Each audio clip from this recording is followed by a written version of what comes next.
All righty, good morning. Welcome in Sunday Morning Sports with the youngest in charge, Linnell Willingham, getting you up to 11 a.m. Eastern Time.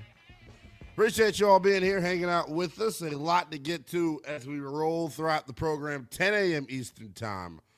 We'll be joined by our guy, Sam Bruckhouse, Consumersports.com. Excited to get the opportunity to catch up with our guy, Sam. Plenty of preseason ball to talk about as we roll throughout the show here this morning. That'll be the meat of our conversation with Sam Bruckhouse, taking a spin around the National Football League, talking about what we've seen throughout the course of the preseason. 7 games on tap yesterday, and a lot to get into. Sam Bruckhouse will help us break it all down as we roll throughout this program. He'll join us coming up at 10 a.m. Eastern Time. I mean, so when the preseason opener happened 2 weeks ago, I guess it was now, between the Panthers and the Cardinals, I was on record saying while watching it, right, this isn't all that exciting, right? This isn't getting my whistle wet, so to speak. And I think as I sat and watched games yesterday, I realized, you know what, preseason football, while there are things that I get excited about, while there are things that I'll take away, it doesn't move the needle for me. I've officially reached that era where preseason football doesn't move the needle for me the way that it once did. And I can sit here and I can get all worked up and revved up and excited about, you know, who's playing and who's not and the debuts of certain people and so on and so forth. It's all great. It's all great. I've realized, though, through watching yesterday, once the players that I care about are no longer in the game, I don't have much of a rooting interest. And the football's bad. That's the other thing. I stand at, this is now 2 days in a row I've given out an official like height and weight here on the show. We hope that it's official. I stand at like 6'2", 280 pounds. There's an ego that I have with me when it comes to consuming sports, especially when I'm out boots on the ground at these training camps, right? When you walk past certain players, you go, man, in my prime, he could have did anything with me. As I watch these preseason games, I can't help but think, man, if you gave me a month, to just lock it on in, maybe just maybe I could hold my own. I could scrap a little bit in the National Football League. 7 games on tap yesterday. We'll get into it. Look, I say it all the time in this profession, right? The beautiful thing about the offseason, and we started this show yesterday with this, the beautiful part about the offseason, everyone's got takes, everyone's got ideas, every fan base, you know, should be as optimistic as they're going to be throughout the entirety of the year, right? It's preseason. My optimism for my particular team, if you're watching on the YouTube stream, just search Westwood One Sports Night to do that. My optimism for my team is at an all-time high right now. I feel great. They look good in the preseason opener. They look great in the joint practice. My optimism for my group is at an all-time high. I also want to be right. And I say this all the time, right? Like, some sports talk radio hosts may get up here, some media professionals, because I know people don't like to get put in a box nowadays. Most media professionals will get up here and tell you, I don't care if I'm right or wrong. It doesn't matter to me. Let me not confuse anything with you all at all. I want to be right. I am right 7 days out the week and twice on Sundays. And damn it, it's a Sunday. So why don't I be right twice? What have I said all off season long? To the chagrin of many people, by the way, what have I said all off season long? That no matter who wins the Browns quarterback competition, that quarterback is going to be set up for success. And we saw that yesterday with Deshaun Watson and Shedeur Sanders. Both actually played well if you had the chance to watch. But the one thing that they both did, that they've both kind of struggled with, is turning the football over. Deshaun Watson had a fumble yesterday that he lost. Shedeur Sanders had a air-mailed interception. So turning the ball over is not great. But while Deshaun Watson played, and he played about a half, 11 of 15, 126 yards, he had the strip sack, which resulted in a turnover. So that's obviously not great. But outside of the turnover, Deshaun Watson played really well. And the role that Deshaun Watson is going to have to play this year for the 2026 Cleveland Browns, if he's the starter, whoever's the starter is going to have this mentality. You've got to be James Harden, right? I'll keep it Cleveland. You've got to be James Harden, pass first point guard. That is what they need at the quarterback position, because here's the reality. My belief in whoever is under center for Cleveland really doesn't have a whole lot to do with who's under center for Cleveland. It's about the supporting cast. You're as good as the people that are around you, right? People say that all the time. I used to hate that old saying of like, you are the company you keep, because no, the hell I'm not. I'm not the company that I keep. I think that's one of the stupidest phrases and chestnuts that have ever been built. Sometimes you're around people that, sometimes you're around people that have nothing in common with you. Does that mean you should probably get away from those people? Probably. But it doesn't mean that you're like them either. I've said it all offseason, though. The supporting cast that Andrew Berry and company put together for Cleveland is real.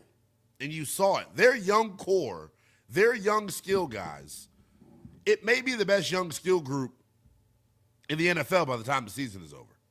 They're that good. They're that good. Talking about what they have in Cleveland. And you saw it on display last night. KC Concepcion.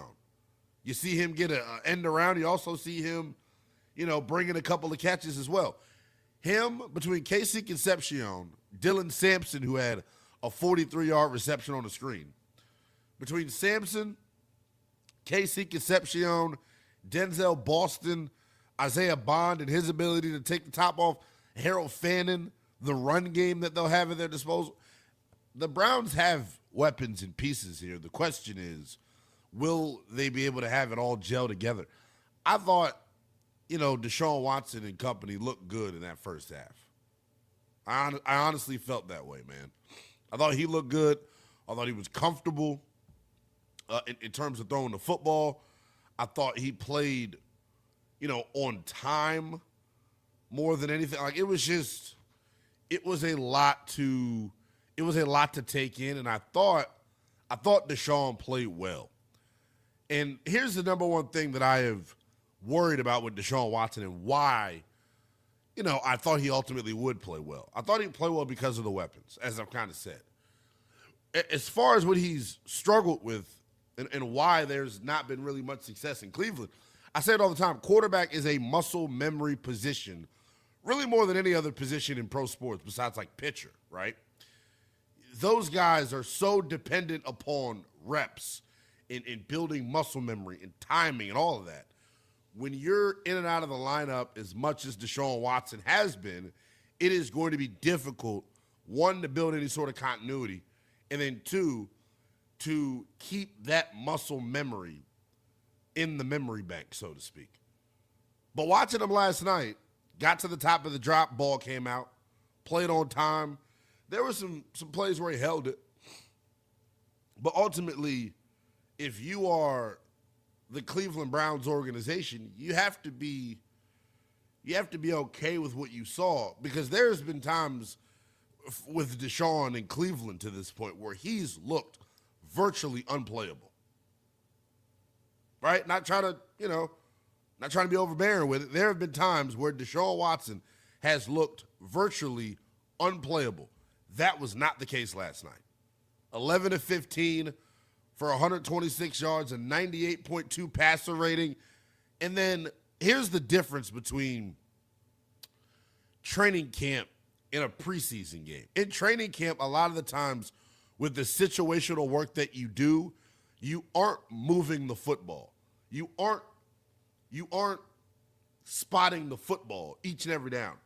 For Deshaun Watson to lead Cleveland on a 10-play, 86-yard drive in the second quarter, picking up the third down to KC Concepcion, it's something that gives you hope if you're Todd Monken. And look, I said it going into last night, right, or yesterday afternoon's game. there's a gap that exists between Deshaun Watson and Shedeur Sanders. How big is the gap? I don't think it's that big. Going into these preseason games, though, I think the performance in game will mean more in terms of who's named the starter. And yesterday, Deshaun Watson was clearly better than Shedeur Sanders. He just was. He just was. Now, Shedeur had the explosive when he was able to hook up on a 35-yarder. He had the explosive to Luke Floria. But outside of that, that was 35 of his 79 yards. Outside of that, the football didn't get pushed down the field very often. And that's okay. It's preseason, right? But I said it, Shedeur was going to have to thoroughly outplay Deshaun Watson in these preseason games in order for him to win the job. And right now, after 1 week, and I know Deshaun got the start, Deshaun got to work with the first-team offense, so he had all the advantages built in for him. I cannot deny that fact at all, right?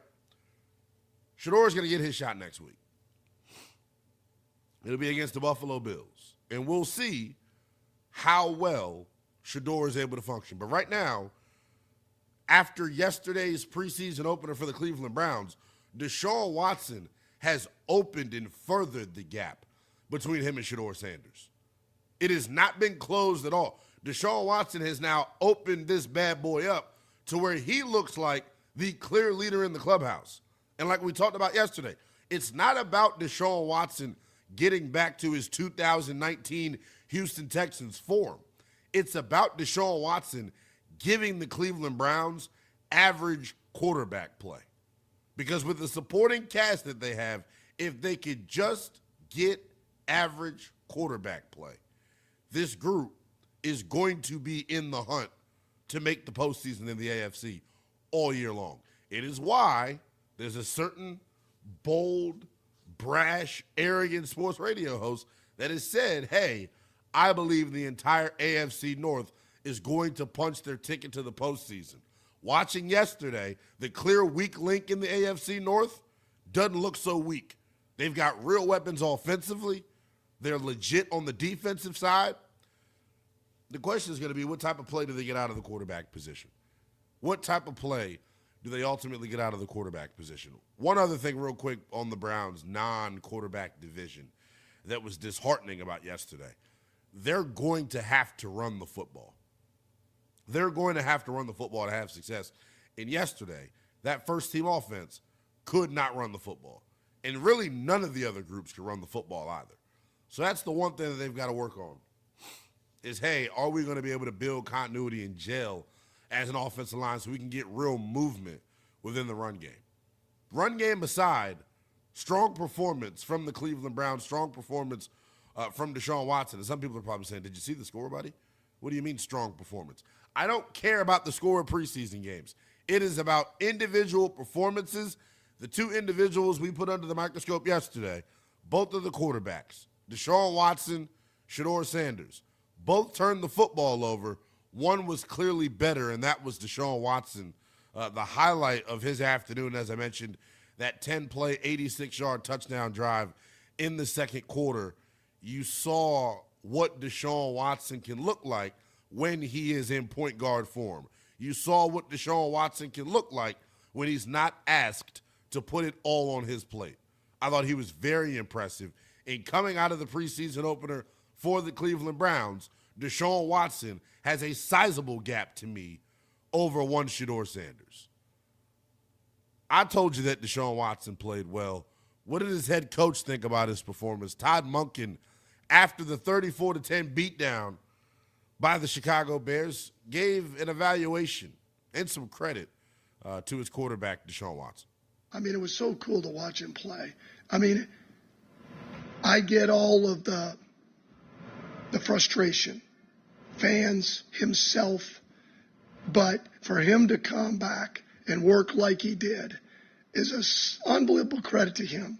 And then to go out there, he was having fun today. And that is so cool. And I thought he really functioned at a high level. Certainly, we don't want to be taking timeouts. We sure as heck can't take delay of games. okay? But it was fun watching him play and watching us put the next step forward and see where we're at. So, look, I think, first and foremost, like Todd, y'all wonder why I love the guy. Every time he speaks, he sounds like he just finished a pack of Newport 100s. Every time he speaks. It's the raspiest voice in the game. I love it. As a man that's got good pipes, I absolutely love it. I adore it. The bluntness that he has up there, I also can respect. And I do think for the folks in that Browns organization, now that I really have taken the time to understand their thought process and where they stand with things, they're probably thrilled at yesterday. The folks that be within that Browns organization, the decision makers within that Cleveland organization are probably thrilled. And that is no hyperbole. They're probably thrilled with what they got out of Deshaun Watson yesterday. The reality is, what you have to wonder here, and what they all wondered, could he still play? And it's not about, like I said, it's not about getting back to what you were in 2019. It's about being functional at the quarterback position. Because the front office, like I'll continue to say it, till I'm blue in the face, they've done everything that they can do. 2 consecutive drafts, they've absolutely knocked out of the park. And you saw it yesterday with the way that the rookies played. Concepcion making an impact, scoring. Denzel Boston with a few snags. Dylan Sampson in his second year making plays. This is why I'm bullish on the Browns. It has nothing to do with the quarterback position. Has nothing to do with quarterback. If they could just get average play out of Deshaun Watson, this is going to be a playoff team. Whether a lot of you out there are able to stomach this or not. So shout out to the Cleveland Browns. We heard from Todd Monken on the performance of Deshaun Watson. How about Deshaun Watson on Deshaun Watson? He was talking himself down yesterday in terms of, I'm not the same guy from 2019. He didn't look half bad yesterday. Here is Watson on his performance in the preseason opener. Felt good, felt excited just to be back on the field, go through pregame, get warmed up, take the field for the first time, and I don't even know how long it has been, but it's definitely a good moment for myself. Most definitely. I had fun with the guys, enjoying myself, smiling, getting hit a little bit, going through certain situations, talking with Coach on the headset. So everything was good to be back out there, and, I was definitely having fun. Here's the bigger piece of this. He was able to come out of the game unscathed, healthy, not hurt, healthy. And if he's able to make it healthy to the regular season, they've got real weapons on offense to where they're going to surprise some people. They open things up at Jacksonville, at Tampa in consecutive weeks to open up the 2026 regular season. I'm bullish on the 2026 Cleveland Browns. Will it be Deshaun Watson? Will it be Shedeur Sanders? I think there's a sizable gap right now. We'll see what Shedeur can do here in the coming week or so in the joint practice with Buffalo and then the practice. What will you see in the joint practice with Buffalo and then the preseason game, rather? What will you see out of Shedeur Sanders? Can he do something to ultimately close the gap? Just getting rolling, though, here on Sunday Morning Sports with the youngest in charge, Noah Willingham. I'll get you up to 11 a.m. Eastern time in an hour and a half to start the final hour of power. Our guy Sam Bruckhouse, SimmerSports.com, going to stop by the program. We'll get his thoughts on the 7-game slate yesterday in the National Football League. The preseason action continues this afternoon. Excited for it. As always, no preseason action this afternoon. Look at me totally jumping the gun. How can the NFL wrap up the preseason without having anything on a Sunday? Embarrassing. 310-840-4910 is the number. Good quarterback play in the Cleveland Browns preseason opener. We saw the preseason opener for a couple other teams as well. One second-year quarterback still can't keep himself upright. We'll tell you who that is next here on Westwood One Sports. The Jonas Brothers will be going down under, performing halftime for Rams 49ers in Australia. Will Aaron Donald be on the field, making Kyle Shanahan call SOS? This is an SOS. Westwood One Sports.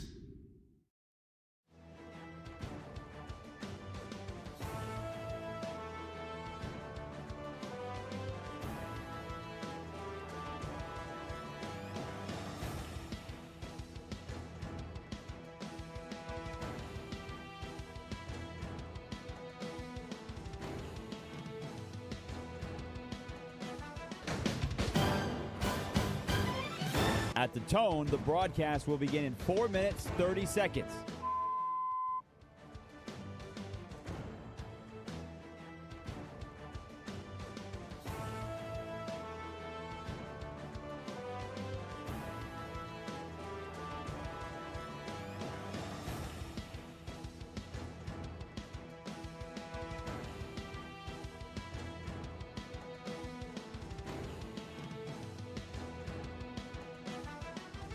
At the tone, the broadcast will begin in 4 minutes.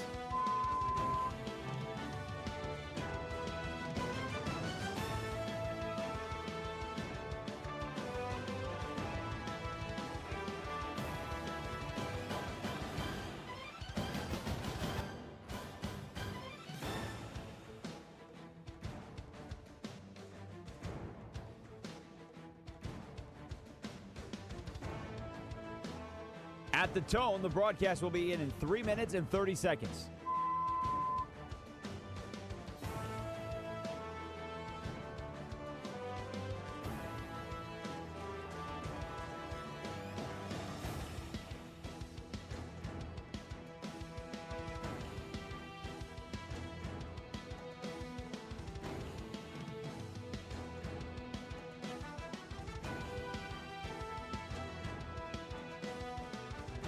At the tone, the broadcast will begin in 3 minutes.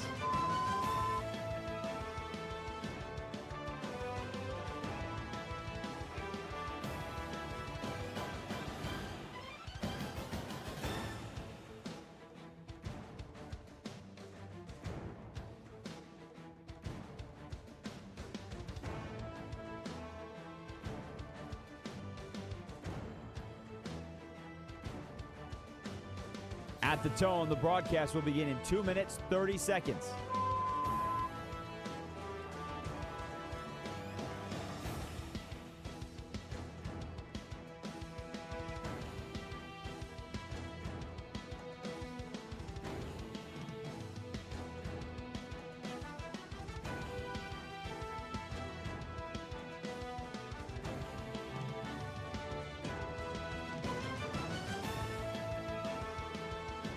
At the tone, the broadcast will begin in 2 minutes.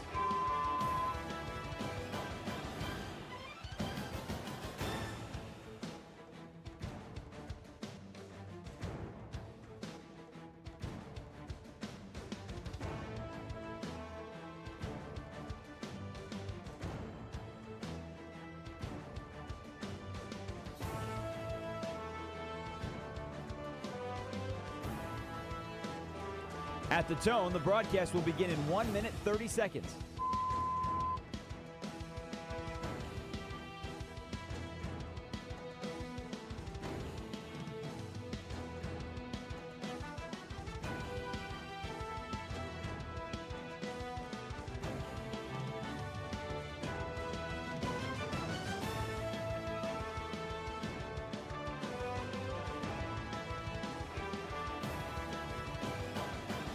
At the tone, the broadcast will begin in 1 minute.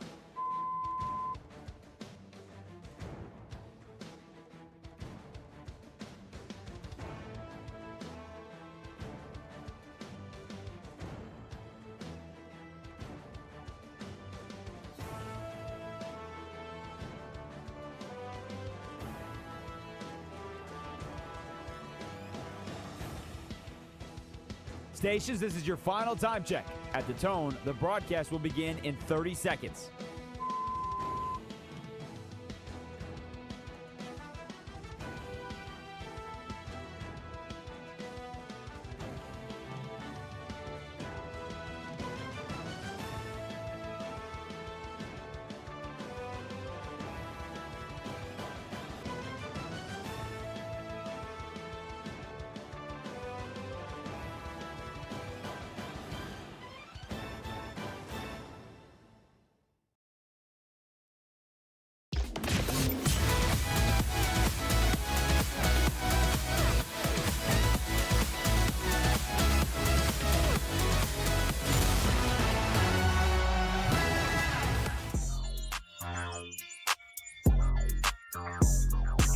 Westwood One Sports presents Linnell Willingham.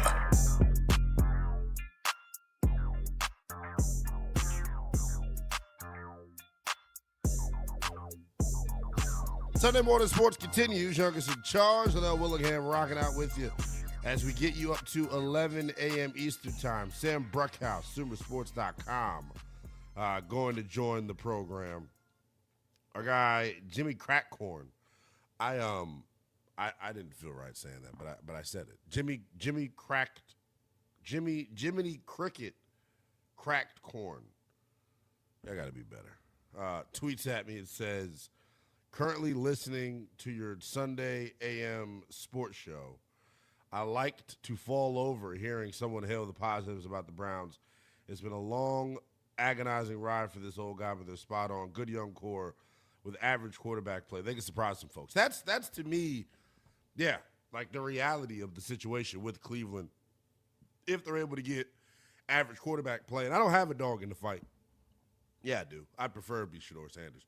But whoever it is, whether it's Deshaun, whether it's Shedeur, if they could just give Cleveland average quarterback play, they've got a good enough supporting cast to, as Jiminy Cricket Crackcorn said, they can surprise some people. A couple of comments in the YouTube chat as well. Remember, you can check out the program there as well. Just search Westwood One Sports Night on YouTube. Like, subscribe, comment as you can continue to consume our exclusive NFL training camp content as well as the YouTube live stream, individual segments from each show, and then some YouTube shorts for you as well, man, as you're scrolling at the office. We got a couple of big ups.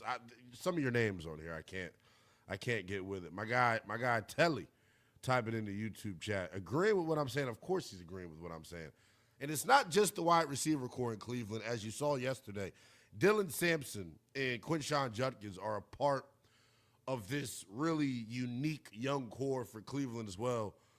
Sampson yesterday, a 43-yard screen that really kick-started this Browns offense and gave them some life, a shot in the arm offensively. I think this is going to be a really dangerous group to deal with if they can get average to above average quarterback play. And if you were to remove the fumble yesterday from Deshaun Watson's stat line, that's like saying, well, if my grandmother had a mustache, she'd be my grandfather, right? It's a hard thing to do. If you remove the strip sack, though, from Deshaun's performance, he was damn near flawless yesterday. Ball coming out on time, he's being the ultimate distributor, and that's all they need him to be because when you think about who he's distributing it to, there are some legit weapons on the outside for the Cleveland Browns. Denzel Boston, Casey Concepcion, Isaiah Bond, Harold Fannon's a matchup piece. It is going to be fascinating to see how this group ultimately gels.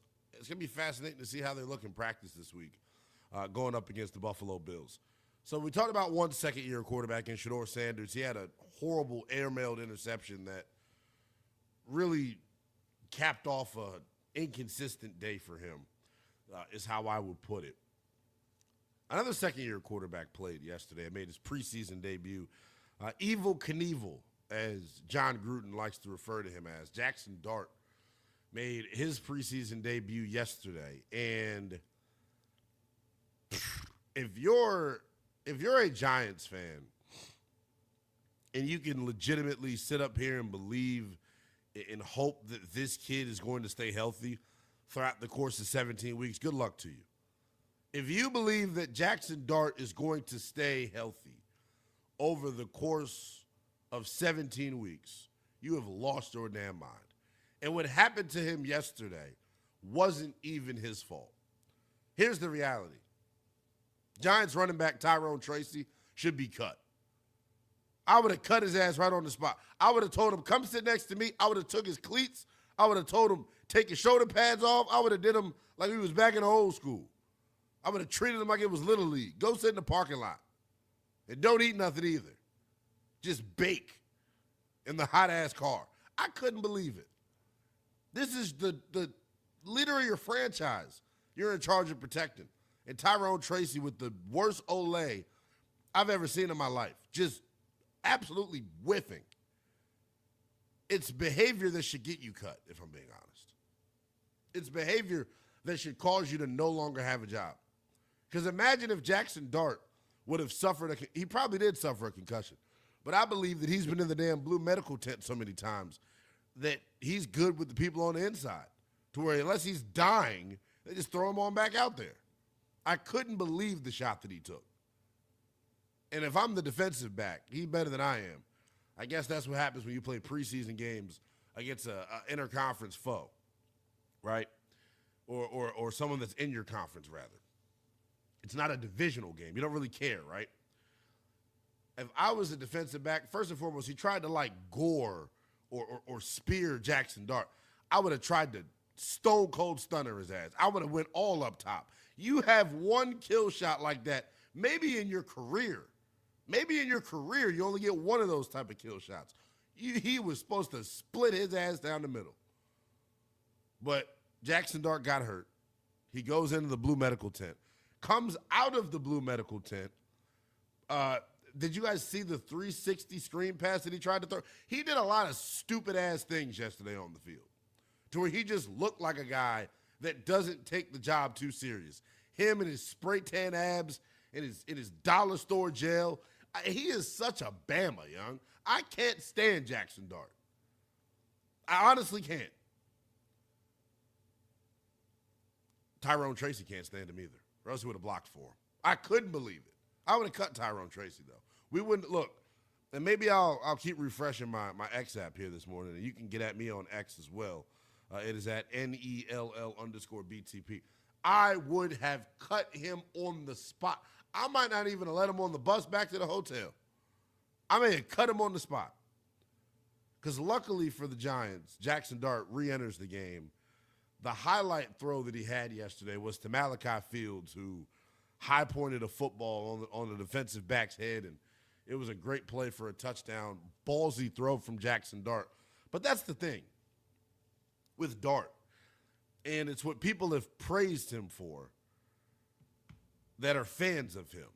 There is this reckless abandon that he plays with, including the throw that he made to Malachi Fields. Rolling out to his left, throwing with his right, obviously rolling out to the left, and there was traffic in the end zone where he threw the football to, yet he trusted Malachi Fields to come down with the football, and Malachi Fields did so. But damn, that was a stupid decision. I know people are going to look at the box score, and if you watched yesterday, maybe you feel this way too. He was 3 for 4 talking about Dart, 26 yards, a touchdown. He was sacked twice. He was sacked twice, guys. He is not going to make it 17 weeks throughout the NFL season. There is no way he is able to start and finish all 17 games. He doesn't get it yet. He doesn't. He doesn't get it yet. And y'all know what I say all the time about life and about sports too, man. Sometimes you have to reach rock bottom before you wake the hell up. He is going to have to suffer some sort of injury to where he realizes, you know what, I can't play the same way that I've been playing. Everyone's telling me, hey, you know, it's cool what you're doing. You've got moxie and toughness and swagger. I love how we describe it as toughness and moxie and swagger with Jackson Dart. But when Jaden Daniels gets hurt, he's called fragile. I didn't mean to make that about us. I didn't. But it's just the reality of it and how the conversation goes. A lot of people are bullish on the Giants. They're the sexy team to go from worst to first when it comes to 2026, and it happens every year. Parity at an all-time high in the National Football League. There is routinely a team that goes from worst to first each and every year in the NFL. A lot of people feel this year's group is going to be the Giants. After watching Jackson Dart yesterday, how in the hell could you feel that way? He is a literal crash dummy. He doesn't know any better. And it's sad because it feels like he doesn't get it.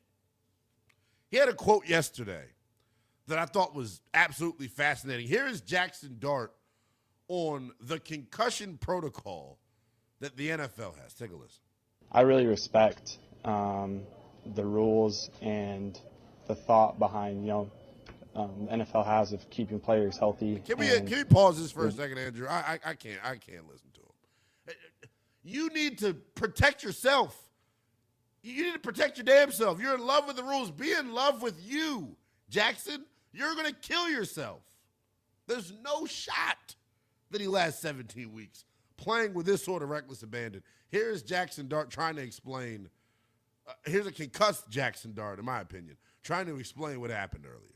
I really respect the rules and the thought behind, NFL has of keeping players healthy and reviewing things, but at the same time, I'm still puzzled by it just feeling like every time that I get hit, I just find my way in there, which at times I still try to wrap my head around. I mean, he is just. Does that not sound like someone that doesn't get it? He just screams. He just screams, I don't get it. I don't get it. He screams it. With every time he talks, every time he plays on the field. I can't understand it. And John Harbaugh's had conversations with him. I'm sure Matt Nagy, the offensive coordinator, has had conversation with him. They view him, first of all, the sack that he took yesterday where he got blown up, that's not on him. The first sack that he took was 100% on him. Throw the damn football away. Live to see another down, Jackson. He's got this mentality that's got to be broken. Because if they don't break it, he's going to get broken. That's the problem here. If they don't change his mentality and how he goes about things, he's not going to make it. And he's talented, as he showed you on the touchdown pass. There's real talent inside of that idiot's body. There is. There's real legit talent there. The thing that I question is, will he be able to live up to it? Nathaniel Duncan types in the YouTube chat and says Jackson Dart is the next Tua Tagovailoa. Jackson wishes he could have the career that Tua's had. I don't know if Jackson will make it that far. I don't.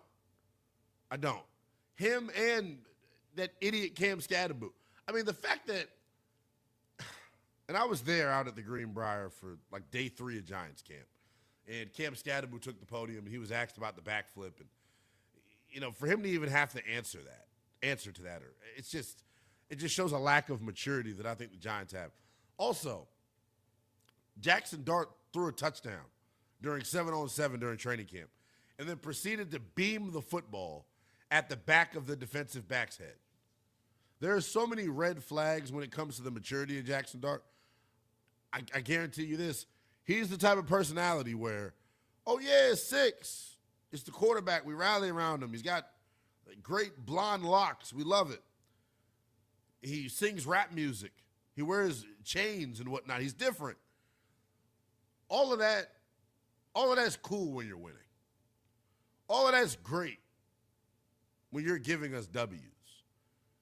If Jackson Dart fails in 2026, it may be all he gets as a starting quarterback in the NFL. And the one thing that I do wonder here, and it isn't talked about a lot, yes, Joe Schoen is still here. Yes, Joe Schoen is going to work in lockstep with Coach Harbaugh. But make no mistake about it, Coach Harbaugh is the judge, jury, and execution when it comes to, all things relative to the roster with the Giants. What does Jackson Dart have to show this year in order for the Giants to go, you know what, this is the guy we should move forward with? What does he have to show in 2026 for the Giants to feel comfortable continuing to move forward with him? Because I don't know how you trust it. I don't. There's this reckless abandon that he plays with, and I almost sounded like an old head for a second, right? You know how when there's like bad kids in a grocery store, or kids are acting out at a playground or a swimming pool, something you'd hear in my community is you hear an older person say, they think it's cute. They think it's cute to act up. They think it's cute to be bad and get negative attention. I think Jackson Dart thinks it's cute to get whacked upside his head. He is going to learn sooner rather than later that you cannot function in the National Football League taking that sort of punishment. And the thing that sucks for Giants fans, if it's not Jackson, then who is it? 310-840-4910 is the number. I want to open up the phones here in the opening hour of Sunday Morning Sports with the youngest in charge. Couple of things that you could chew on the phones now that we've opened things up here to start the show. Deshaun Watson clearly outplayed Shedeur Sanders yesterday, and in my opinion, widened the gap that he has between him and Shedeur. Who do you ultimately think is going to be the Browns starting quarterback? And do you have confidence in Deshaun Watson not returning back to his 2019 form, but do you have confidence in Deshaun Watson giving the Browns average to above average quarterback play? 310-840-4910. You could chime in on the phones with the Browns conversation, or you could chime in on Jackson Dart, who had to enter concussion protocol yesterday as he went into the blue medical tent. Didn't enter concussion protocol. Let me correct myself. Had to go into the blue tent, got split in half by a free rusher because Tyrone Tracy didn't pick the block up. How confident are you in Jackson Dart and his ability to play 17 weeks of football for the New York Giants? 310-840-4910. Who do you think wins the starting job in Cleveland? Can Deshaun Watson get back to playing average football? And then will Jackson Dart start 17 games for the New York Giants? Your calls on that next. There's still two QB battles ongoing. In Cleveland, it's Deshaun Watson or Shedeur Sanders. And Atlanta's between Tua Tagovailoa or Michael Penix Jr. When the starter's named, we'll let you know. Westwood One Sports.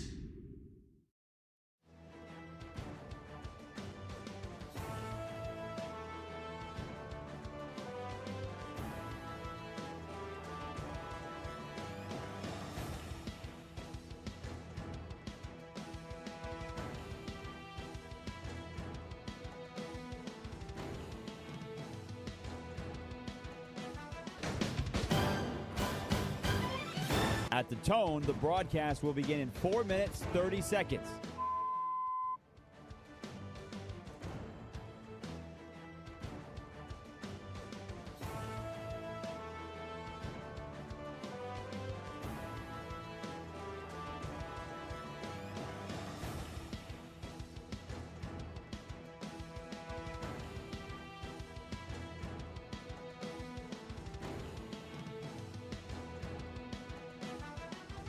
At the tone, the broadcast will begin in 4 minutes.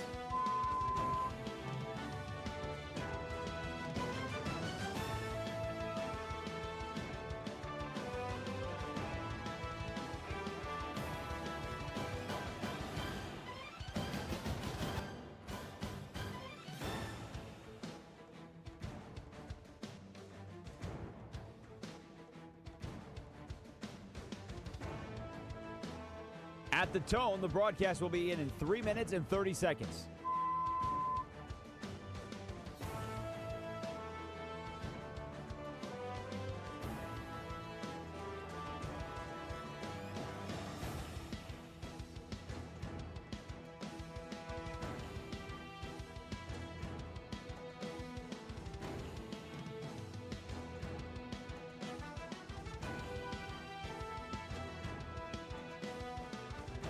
At the tone, the broadcast will begin in 3 minutes.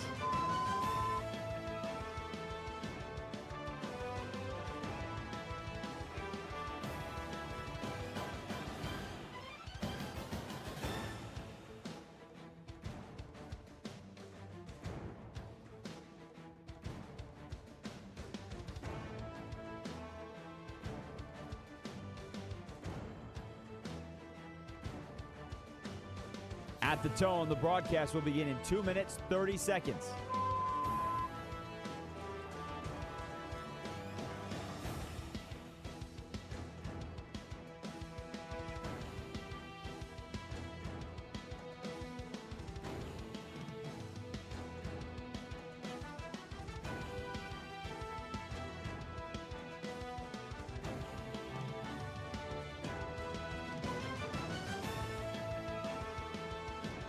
At the tone, the broadcast will begin in 2 minutes.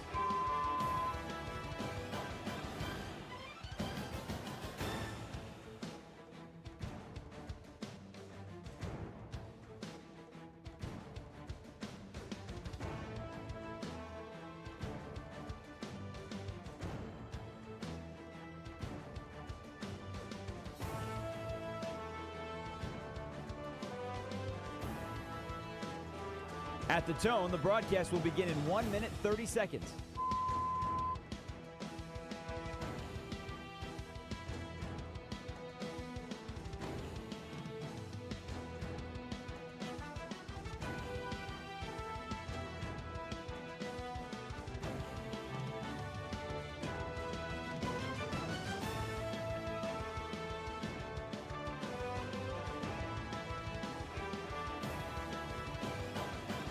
At the tone, the broadcast will begin in 1 minute.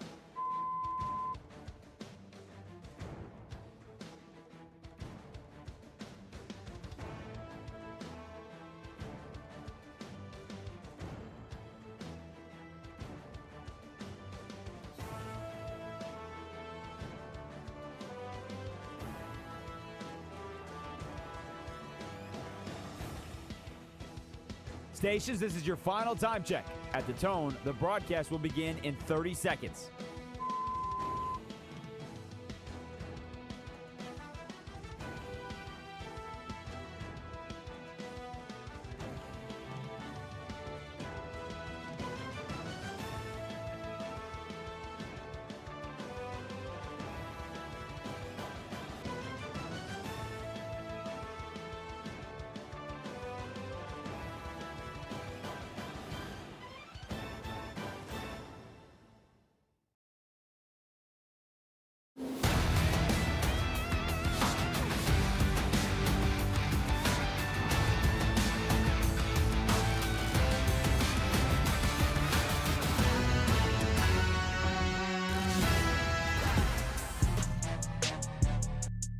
Westwood One Sports presents Linnell Willingham.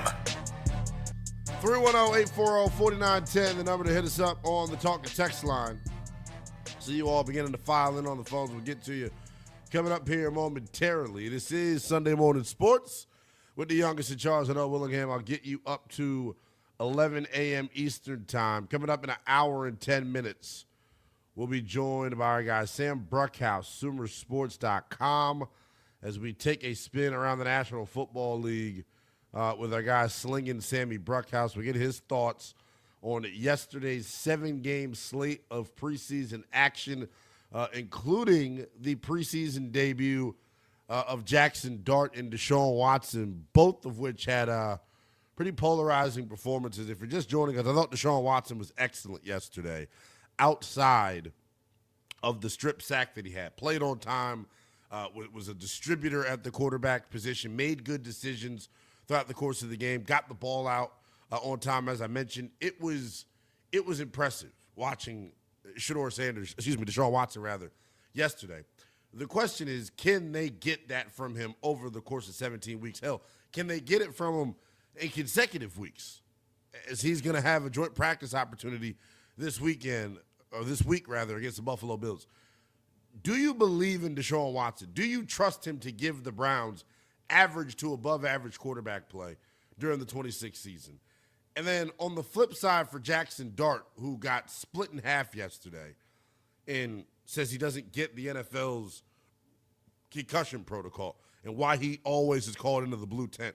Just a total lack of self-awareness. Do you trust Jackson Dart to stay healthy, to start and finish 17 games for the New York Giants? And then we'll add a layer onto it, too. By season's end, do you think Jackson Dart will still be viewed as the franchise quarterback for the New York Giants? 310-840-4910 is the number. Let's waste no more time, man. Let's get it cracking here on a Sunday morning. Let's start out in Dallas.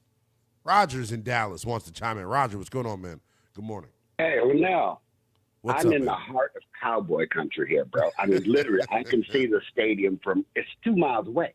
Okay. And I want to know what happened. Was your little league team, the Giants, you went 0-8? about 8 times. I don't know. Well, why such a hatred for the Giants, bro? You It's live not that I have right a next hate. to Whoa, Philly. whoa, whoa, whoa, whoa. You should hate Philly. This is what I got to understand about me. It's not that I have a hatred towards the Giants. I just call it like I see it. Jackson Dart's an idiot. Okay, but I'll give you this one thing, and I don't think he's a franchise quarterback at all. At all. I'm a defensive guy. I don't even care about offense. I want to see defense crack head. I want to see old Lawrence Taylor crack head. That's what I want to see. But I'll tell you this. I bet you he lasts longer than RG4 does. Did you just call Jaden Daniels RG4? Is that what You you know, called I him, was- dude, I was- Roger? I was This with is you exactly what I get. Yesterday. I was with you yesterday with all that. And if Jaden Daniels played for any other team, you'd have been talking crap about him too. But he plays for your team, so now you're sympathetic. If that Roger, happened to anybody else, Linnell, you'd have You're been talking about on the- here. You know you would have been. Are you talking about the NIL situation? You know I don't care about that. It just doesn't. It doesn't Yeah, bother me. It doesn't move me. I'm just So you gave your thought. You gave your thought real quick on Dart, Raj. Let me hear what you think about the Cleveland quarterback situation. Do you trust? Do you trust Watson to give him average quarterback play? I think I trust Watson getting more than average. More than average is what week. you're saying. I don't think you're far off for saying more than average. By the way, it's not a crazy thought. He looked good, Yeah, but man. once he gets comfortable, though, week 4, week 5 is when we find out who's who. Yeah, for sure. So after 4 good games under his belt, let me tell you what, you might be surprised. I'm not totally surprised because, like I've been saying all offseason, if y'all been listening, man, I really like the supporting cast that he's got. It's not like he's being asked to be Superman, is what I would say. Raj, I appreciate you as always, man. Enjoy the rest of your weekend. 310-840-4910 is the number. 2-parter here for you on the phones. Jackson Dart had to enter the blue medical tent yesterday. 2-parter for you on the Giants. Do you think this time next year he'll be the franchise guy in New York? And then do you trust him to stay upright for 17 weeks? 310-840-4910 on the Cleveland Browns. You can chime in on them as well. Deshaun Watson played well yesterday.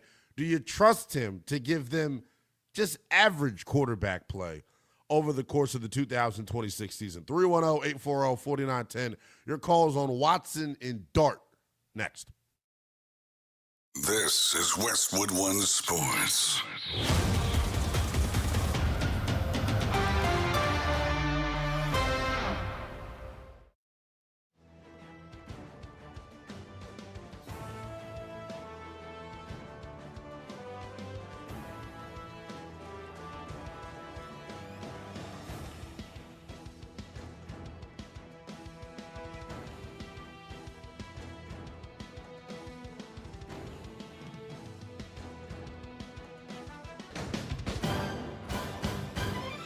At the tone, the broadcast will begin in 4 minutes, 30 seconds.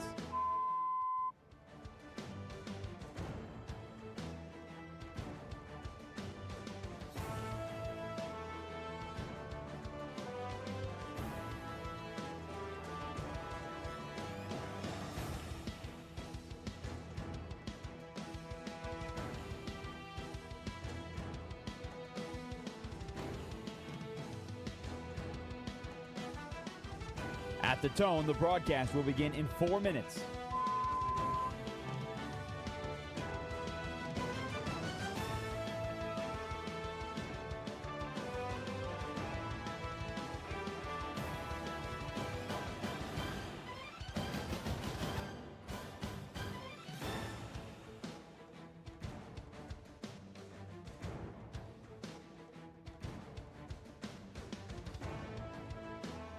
At the tone, the broadcast will begin in 3 minutes and 30 seconds.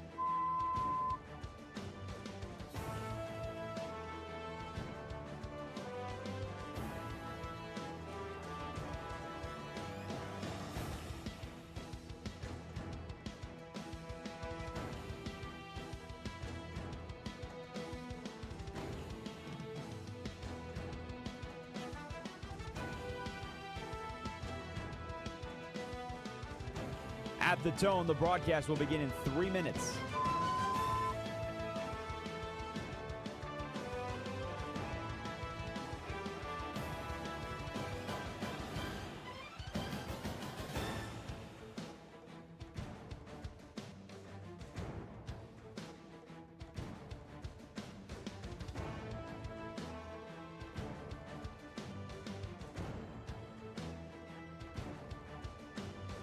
At the tone, the broadcast will begin in 2 minutes, 30 seconds.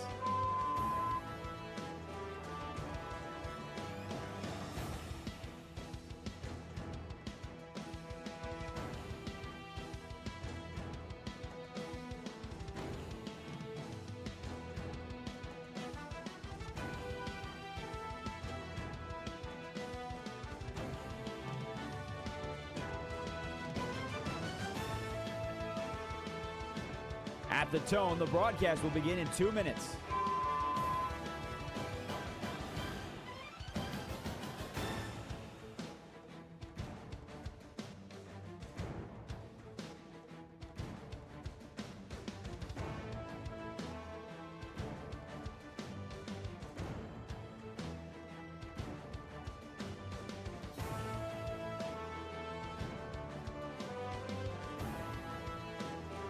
At the tone, the broadcast will begin in 1 minute, 30 seconds.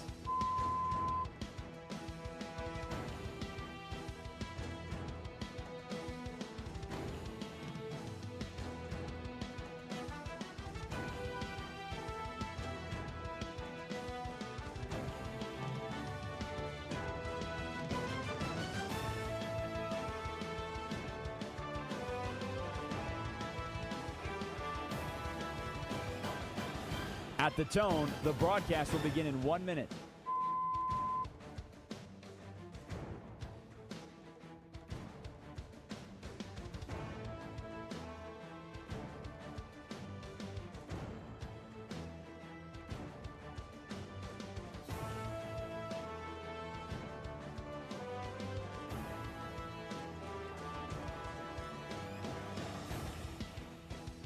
Stations, this is your final time check. At the tone, the broadcast will begin in 30 seconds.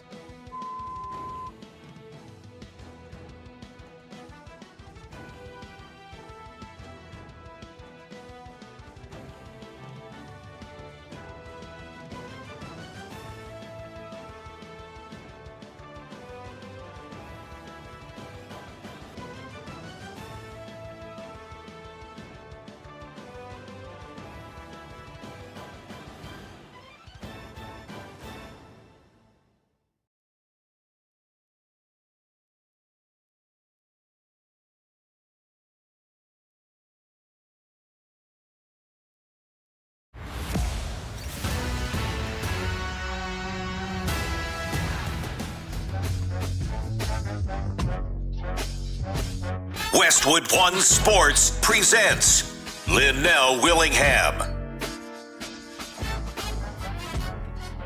310-840-4910, the number here on Sunday Morning Sports with the youngest in charge.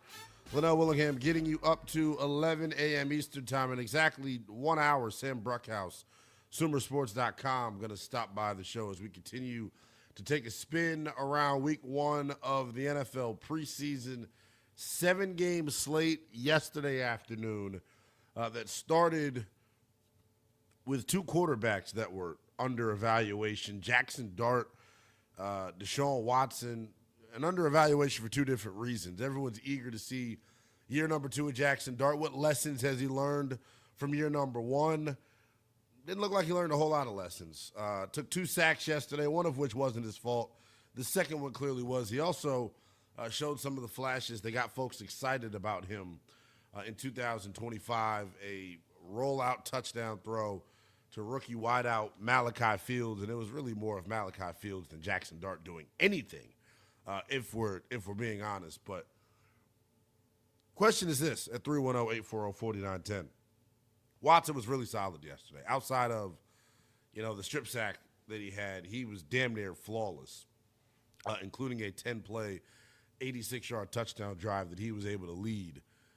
Do you trust Deshaun Watson to give the Browns average to above average quarterback play all year long? I have been telling you all summer, all spring, about my affinity for the weapons in Cleveland. They have real dudes, real matchup chess pieces, and that is what offensive football is about in 2026. It's about, can you identify and exploit matchups? And Cleveland has it. You're going to have a matchup when you've got man-to-man coverage on Casey Concepcion. You're going to have a matchup advantage when you've got man-to-man coverage on Denzel Boston. Their ability to move Harold Fannin around the formation is going to give them matchup advantages and matchup opportunities. So with that being said, like I've continued to say, they don't need Tom Brady to come in at quarterback. They don't need Lamar Jackson at quarterback. They don't need Pat Mahomes level play at quarterback. All you need is average quarterback play for Cleveland, and they should be significantly better than what they were a season ago for Cleveland. For the first time in a long time, it feels like it's been forever since they've gotten average quarterback play in Cleveland. And for the first time in a long time, the supporting cast is as legit as it's been in a while out in Cleveland. Do you trust Deshaun Watson to give the Browns average quarterback play? Do you think the quarterback competition is over after the way that he played in the preseason opener? 310-840-4910. And then on Jackson Dart, do you trust him to last 17 weeks for the Giants? And then this time next year, do you see him being, clearly considered the franchise quarterback in New York? 310-840-4910. Derek is in Jacksonville. What's up, Derek? Where the hell did all the calls go? Hey, good morning. Good morning. I just wanted to say, man, I'm so glad you came to the network. I love listening to your show. I barely listen to the others since y'all changed the format. You're the man. I like you more when I disagree with you, to be honest. I appreciate you. But I'll get into Jackson Dart. I couldn't agree with you more. He's going to get – they all get hurt, right? Even the guys that sit in the pocket and don't try to do nothing get hurt. And then when I was telling the guy that took my phone call, I'm an SEC guy, I got to watch him in college. Yeah. He's not going to be a leader. When it hits the fan, he's done. He's not a leader. I saw him when he coughed up biscuits to the Gators. He was on the sideline raising hell. He's part of the problem. So, no, I do not think he's going to be the end-all, be-all, and they'll be searching for another quarterback at the end of the year. It would be a tough thing to swallow if you're a Giants fan for sure, because I feel like all of New York and the surrounding areas are sold on him already. The Knicks just won. They deserve it. Who cares? I don't like any of their teams. But I will say this. I agree with you. About Deshaun Watson. Look, I'm an AFC South guy. I seen what that man can do. He ain't taking no hits. He hasn't, that dude ruled the world with a good team at Houston. So, yeah, I'm kind of a little scared. My Jags playing first game, and they own us. Don't matter who plays quarterback. Flacco, don't matter. So we'll see. That's going to be interesting, man. I think Deshaun, and I feel like because of how public his court stuff got, people have formulated an opinion about him as a person. I think there's still something left in the tank as far as him as a quarterback, 100%. I think there is. I think there is too. And then as far as as a person, I mean, ain't none of us perfect. They're correct, exactly. So I look at it through the same lens, man. I just hope. Look, if he plays well, all of the conversation goes mute. Is how I would put it. Derek, I appreciate you as always, man. 310-840-4910. Allen is in Atlanta, wanting to check in. Allen, what's going on? Hello, Mr. Willingham. Good to thank you for taking my call. Yes, sir. Of course, I want to start off with Mr. Watson. Going by his history, he was he was a great quarterback in college. I think it was Clemson, if I remember. Uh-huh. And I recall he was the 12th pick in the first round of the year he was drafted. He was a top 5 rated quarterback when he was with the Houston Texans. He was listed in the not top 10, but top 5. But when he became disillusioned with the Texas management and the moves that they were making, getting rid of certain players. Right. That's actually the crazy part about Deshaun Watson's exit that I think many people don't get. They didn't force him out of town because he was a creep on the massage table. He actually axed out of Houston before all this even got going. Exactly. And once he asked out of Houston, all of a sudden, all of these stories started popping up about him in the massage table. It didn't happen until after. Are you alluding to the fact that maybe it was, oh my goodness, maybe it was the Texans that leaked some of this? I don't have time to get into conspiracy theories. Oh, come on, man. You know Linnell. Come on. But I think it's an interesting. I think it's an interesting thought. I appreciate the call. If that was the case, if that actually happened, and that's proven to be true, holy cow, Deshaun Watson's got a case on his hands too. 310-840-4910 is the number here on Sunday Morning Sports. Youngest in charge, leading you up to 11 a.m. Eastern Time. Sam Bruckhouse, SumerSports.com, going to join us coming up top of the 10 o'clock hour here on the East Coast. Your calls, though, on Jackson Dart and Deshaun Watson. I guess I don't mean to ask this question in like a demonstrative way. Where did all of you go? There were like so many people lined up, and then all of a sudden you flocked away. 310-840-4910. I think the other piece of the Giants quarterback situation that I keep going back to, yes, Joe Shane is there, right? Joe Shane is there. That's fine, right? They don't have any allegiance to Jackson Dart, though, is what I keep going back to. Like, if Coach Harbaugh wakes up one morning and decides, yeah, I'm ready to pull the plug on this kid, there's no one in the building that I think is going to be willing to go to bat for him. And at some point, if you're the Giants, right, how long of a leash does he have? I think he gets at least all of 2026, right? He gets at least all of 2026. But if he doesn't play well, right, and let's make the scenario interesting, right? Let's say he plays well in spurts, but it's inconsistent. I don't see the Giants giving him a super long leash, is how I would put it. There have been a bunch of interesting, I wouldn't call them missteps, but decisions that I don't necessarily agree with, from throwing the football at the back of the head of the defensive back in camp to opening up for President Trump. He's just, I don't know, man. I don't know. He's got this reckless abandon about him that I don't think is going to be sustainable at the NFL level. We'll see ultimately if he is able to bounce back, because not a good start yesterday from him, is how I would put it. Even if I know he threw the touchdown pass, that's great. Still, to me, not a good start for Jackson Dart. 310-840-4910. Do you trust Jackson Dart to start 17 games this year? And then will he be the Giants quarterback of the future coming out of the 26 campaign? Do you expect him to play well in year number 2 out in New York? 310-840-4910. And then for Deshaun Watson, do you expect him to win this quarterback competition? And then 2, your expectations for him during the 26th season. Do you think he can give Cleveland average to above average quarterback play? 310-840-4910. John is in South Carolina. What's up, John?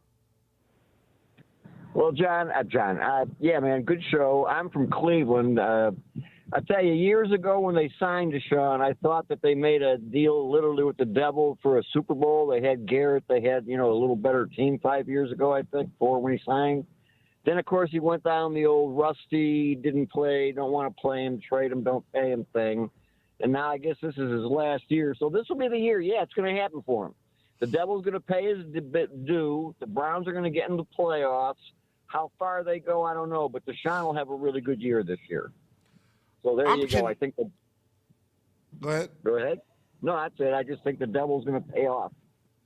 I'm convinced that he is going to play better than anyone's giving him credit for, and I appreciate the call. I don't think it has anything to do with conspiracy theories or the devil or anything like that. I just think, like I'll continue to say, the supporting cast that they have put together in Cleveland for the Browns is legit.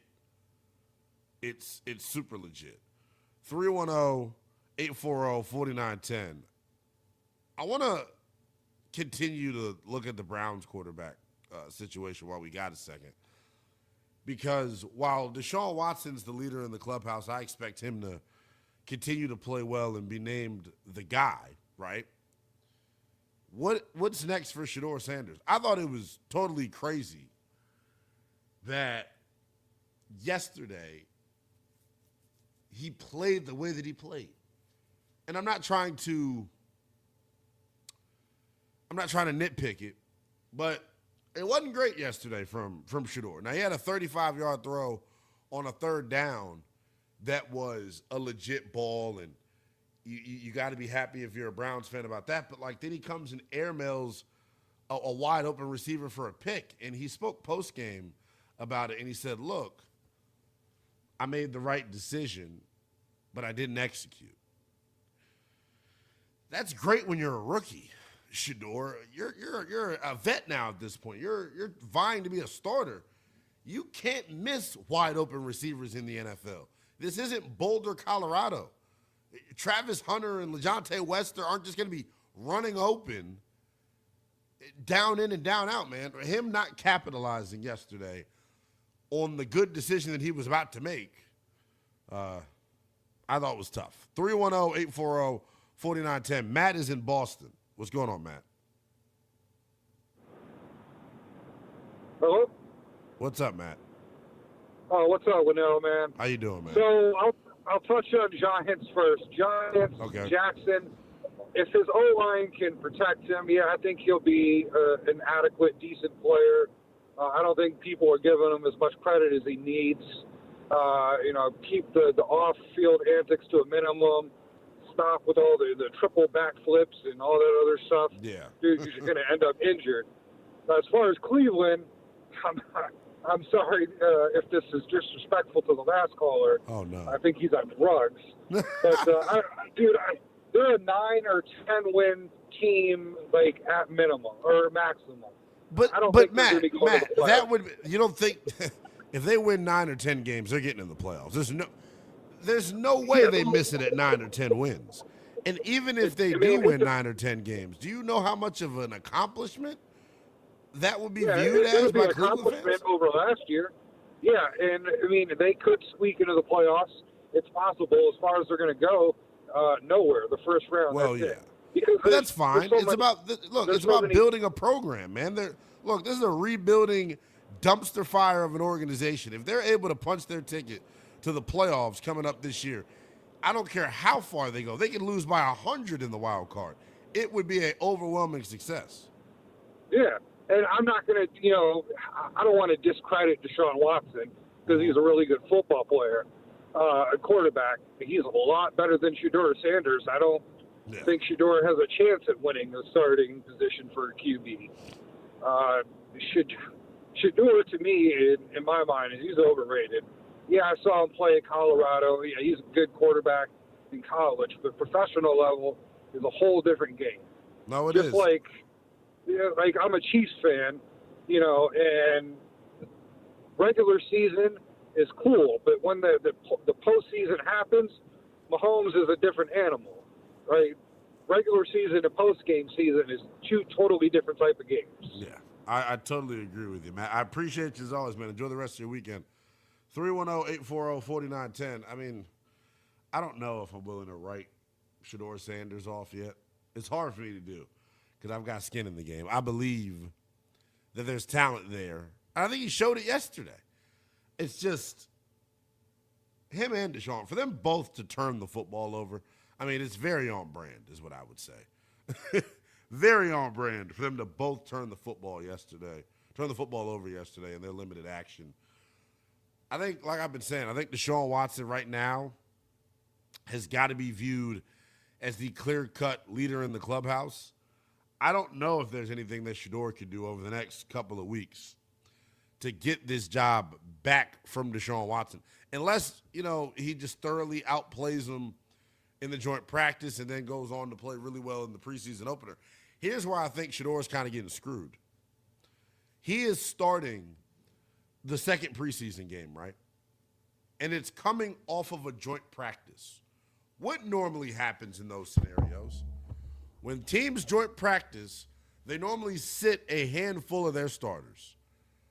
So, yeah, Shedeur is going to get to work with the first team, but is he going to get to work with the real first team? That's the question that I have.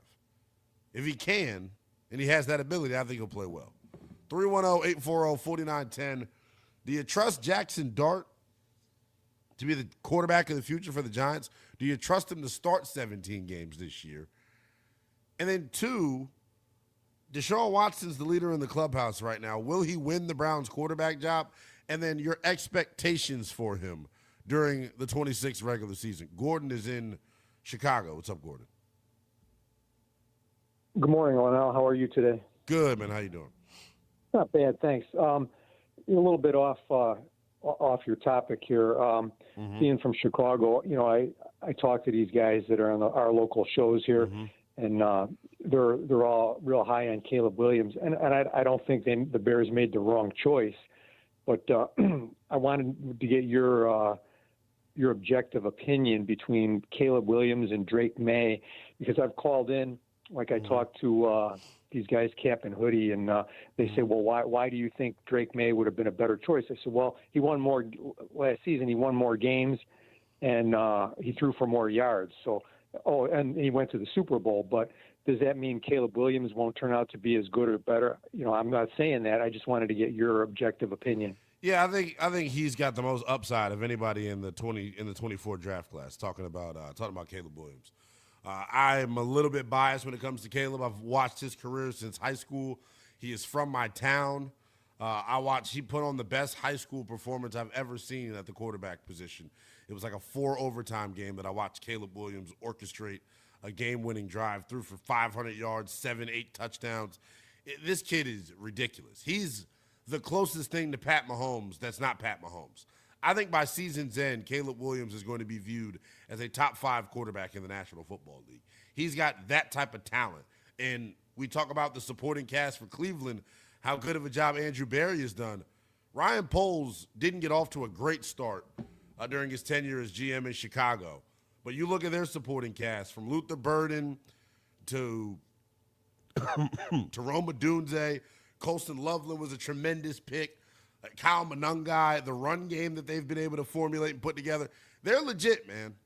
If you're a Chicago Bears fan, it's probably one of the organizations in the NFL. Your fan base should be geeking with optimism, literally ODing on optimism, man. Everybody should be talking about the Bears as a legit Super Bowl contender within the landscape of the NFC. 310-840-4910 is the number. We'll keep things on the quarterback position coming up on the other side of the break.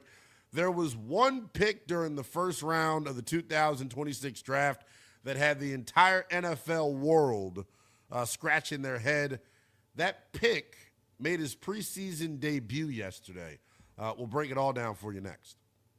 The first weekend of the preseason games is in the books, and we're that much closer to the regular season. The Seahawks-Patriots Wednesday night opener is less than a month away. I'm so excited! I'm so excited! Westwood One Sports.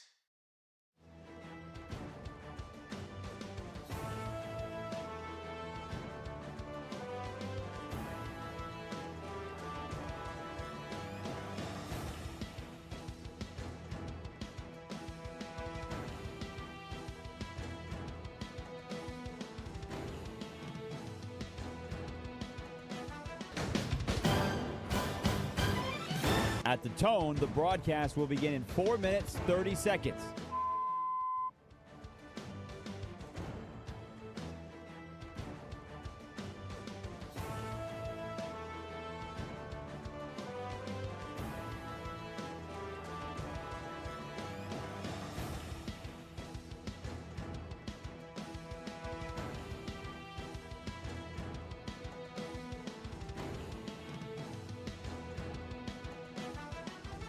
At the tone, the broadcast will begin in 4 minutes.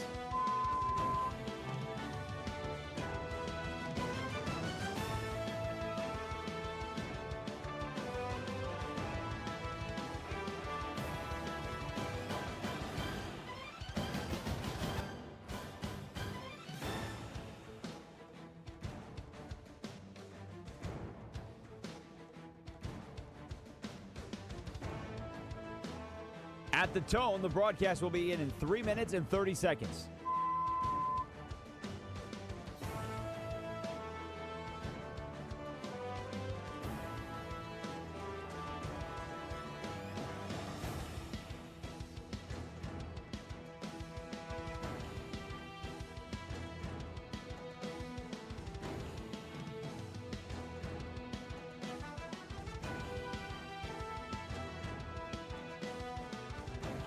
At the tone, the broadcast will begin in 3 minutes.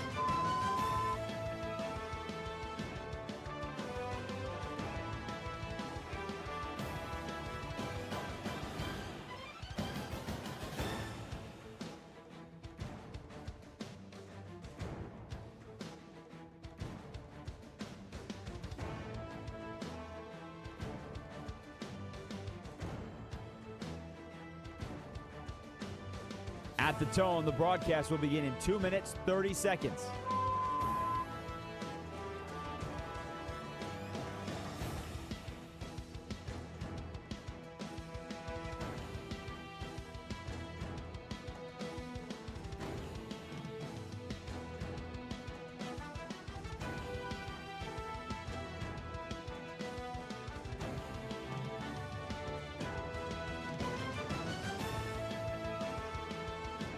At the tone, the broadcast will begin in 2 minutes.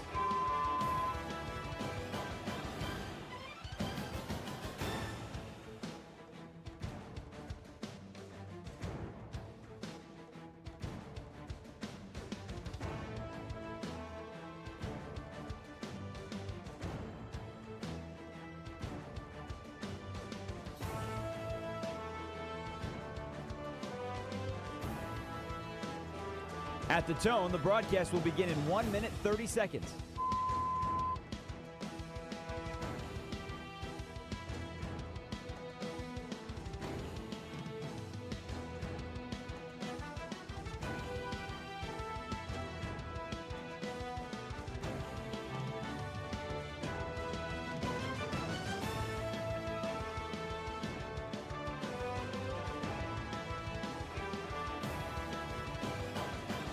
At the tone, the broadcast will begin in 1 minute.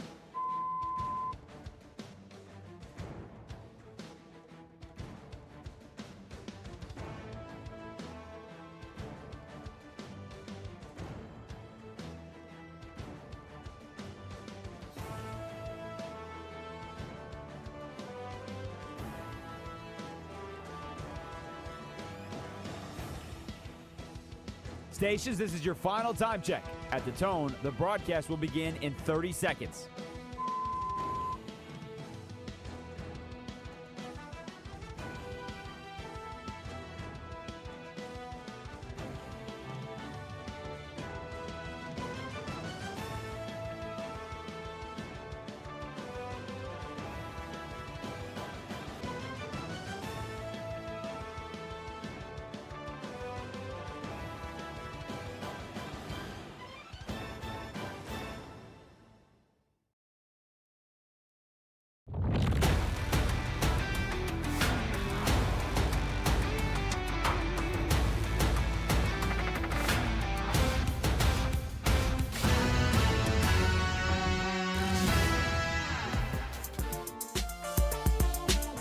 Westwood One Sports presents Linnell Willingham.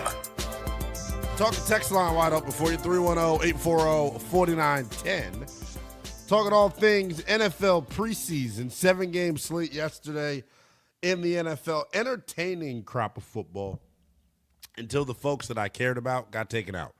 That is something that I guess I'm going to have to get used to and get better with as we roll throughout preseason. But I don't think this is probably like the most unbearable week of preseason, the first week. It's probably the most unbearable week because, you know, these teams are scared and they don't want guys to get hurt, so they don't play their guys. I was going to say tomorrow. Next week is viewed as kind of the new dress rehearsal in the NFL when it comes to the preseason. Week 2 is where you will see, you know, starters from respective teams getting an extended look. And that's the part that excites me about preseason football, getting your whistle wet a little bit to see what it is and what it ain't about your prospective team. Taking your calls on this, though. Deshaun Watson, if you're just now tuning into the show, I was almost about to call him excellent, Stu. That would be a reach. I wouldn't say he was excellent, but he proved your boy right. He did exactly what I thought he was going to do yesterday. That is being a distributor at the quarterback position. One critical error that he made was the strip sack, and obviously you can't turn the football over in this league. It's just the ultimate cardinal sin at quarterback. But if you were to remove the turnover, he was really, really good yesterday. Played on time, was accurate, maneuvered throughout the pocket well. I just thought it was a strong performance from Deshaun Watson. Do you expect him to win this Browns quarterback competition? And then if he does, what are your expectations for Watson during the regular season? 310-840-4910. Evil Knievel Jackson Dart made his preseason debut. I'm sure you all have seen the clip that has surfaced online. Tyrone Tracy doing his damnedest to get cut by the New York Football Giants. Whiffed, Olayed. Jackson Dart takes a Roman Reigns level spear and has to go into the medical tent. He came out of the medical tent, throws a touchdown to Malachi Fields. Post-game, though, you can just tell that the awareness from Jackson Dart just isn't there. This is what Dart had to say post-game on the concussion protocol that the National Football League has in place. I really respect the rules and the thought behind, the NFL has of keeping players healthy and reviewing things, but at the same time, I'm still puzzled by it just feeling like every time that I get hit, I just find my way in there, which at times I still try to wrap my head around. Have some respect for yourself is what I would continue to say by your play style. And I don't think we're seeing that from Jackson Dart. Do you expect him, one, to start and finish 17 games this year for the Giants? And then what does he have to do this year to be considered the clear-cut franchise guy moving forward? Because there isn't an allegiance from the head coach, John Harbaugh, to this quarterback. There just isn't. 310-840-4910 is the number. Let's go to Deacon out in D.C. wanting to chime in. Deacon, what's going on, man? Good morning. What's up, Al? What up, man? How you doing? I'm doing good. Listen, the boy played with the first team yesterday, Deshaun. Yes. It was expected to do that, baby. Now, let's get Shedeur in there, let him play with the first people, and let's see what the numbers look like then. And also, that Jackson Dart thing, that the circus has already come to Washington, D.C. So I'm sure that it's probably already come to the suburbs of New York City as well. I'm about to say, you know how Ringling Brothers get, man. They get all up and down the East Coast. No more, man. They don't let the elephants in no more. Yeah, I mean, but look, on a serious note, let's put Shedeur in with the first guys. Because remember. So look, Deacon, he'll get that opportunity. He'll get that opportunity this week. They joint practice with the Bills. This is where I think they're doing them a disservice. You know how it works when they joint practice. You saw how Washington joint practice with Miami. They sat all the starters. I don't believe Shedeur is going to get the chance to play with the starting skill group because they're going to joint practice with Buffalo. I think he's getting totally screwed here. Oh, that's a Buffalo move there. I believe he's going to play with the starters. They're going to really give him a good shot. He's not under Stefanski anymore. That ghost is gone. That ghost is dead. This guy Bunchen is real about winning, and he'll use the water boy if the water boy can throw that ball. Trust me. No, I feel you on that, Deacon. I appreciate you as always, man. 310-840-4910. Stu, do you get what I'm saying when I say that? About like just the culture of joint practice relative to the preseason in the NFL nowadays, man. Like that's the thing that is absolutely killed me here with this. Yeah, I just can't imagine how that would replicate what you're seeing in a live game. Again, I know there are people who get paid a lot more money to know these things and to have these experiences with these things, but yeah, I feel like I need the live game with the refs and the crowds and let him play with the starters. Just the timing. That's the thing. Yeah, that's kind of my conspiracy theory here, Stu, is that Deshaun gets the start in a non-joint practice week. And then the culture of joint practice is when guys participate in the joint practice, they normally don't play in the game. If Shedeur is the starter but doesn't get to play with any of the first-teamers, like that'd be a bad look. Be a pretty bad look. I don't know if they'll go that way, but we'll see. It's over for him. Can we just call it what it is? And I hate that because I'm a Shedeur guy. You all know that. I think it's over for him after the way that one Deshaun played, and then maybe if Shedeur would have played yesterday and like not turned it over and not thrown an interception, maybe this would still be a competition. 310-840-4910. Johnny is in Atlanta. What's up, Johnny? What's going on, Linnell? Hey, what's up, man? Deshaun, y'all sleeping on Deshaun. Deshaun can play ball, and I like how they use KC all over the place. So that's gonna Johnny, be, what have I been saying though, man? I've been telling y'all for weeks about this, brother. You have been telling us about that, but I still think that offensive line need work. But I really you're right. Yeah. I really think that the players they got the players and everything else for him. So Deshaun can succeed and stop pushing Shedeur out there. Let him sit. Aaron Rodgers sat for almost 5 years, and y'all let him sit and let him go game. And my thing with Jackson Dart, I do not trust Jackson Dart to stay on the field as much as I trust LSU to retire somebody's jersey. So that's my talk on that. So, hey Johnny, I'm surprised you even got the courage to call in, man. Did you talk to Josh Friday night? It's been rough for your Falcons now, brother. Hey, it has been rough. Like I said, I already knew. Bro, I called in last week talking about I'm not looking as much, but they said it's gonna be vanilla, and they ain't really show too much. So we'll see it like that. But I'll put it like this: Cooper Rush, you through? Don't come back to Atlanta. We finished. We don't need you back here. We don't need you back here. We need to go ahead and get Anthony Richardson, bring him back here because he had a good preseason. Let's come on over here. Johnny, I'm glad you reminded me about Anthony. I haven't brought Anthony Richardson up yet, Johnny. I appreciate you, man. The Anthony Richardson thing is fascinating. We do got to get into that because you know how social media does. All social media is going to do is show the interception that he threw where his receiver clearly dropped the damn football. Outside of that, Anthony Richardson also played pretty well in his preseason debut with the Indianapolis Colts. 310-840-4910 is the number. Do you trust Jackson Dart to be the quarterback of the future for the Giants? And then what are your expectations for Deshaun Watson once he is named the regular season starter for the Cleveland Browns? I think it's a matter of when and not if as far as Deshaun Watson being named the starter. 310-840-4910 is the number. I'm having an awkward moment. I've lost my mouse clicker. You know how when you're using like a laptop or something and you have like a little icon? I've like lost it on this white computer screen. I can't flip over to – I have to look and pay attention really closely here. I can't see the – here we go.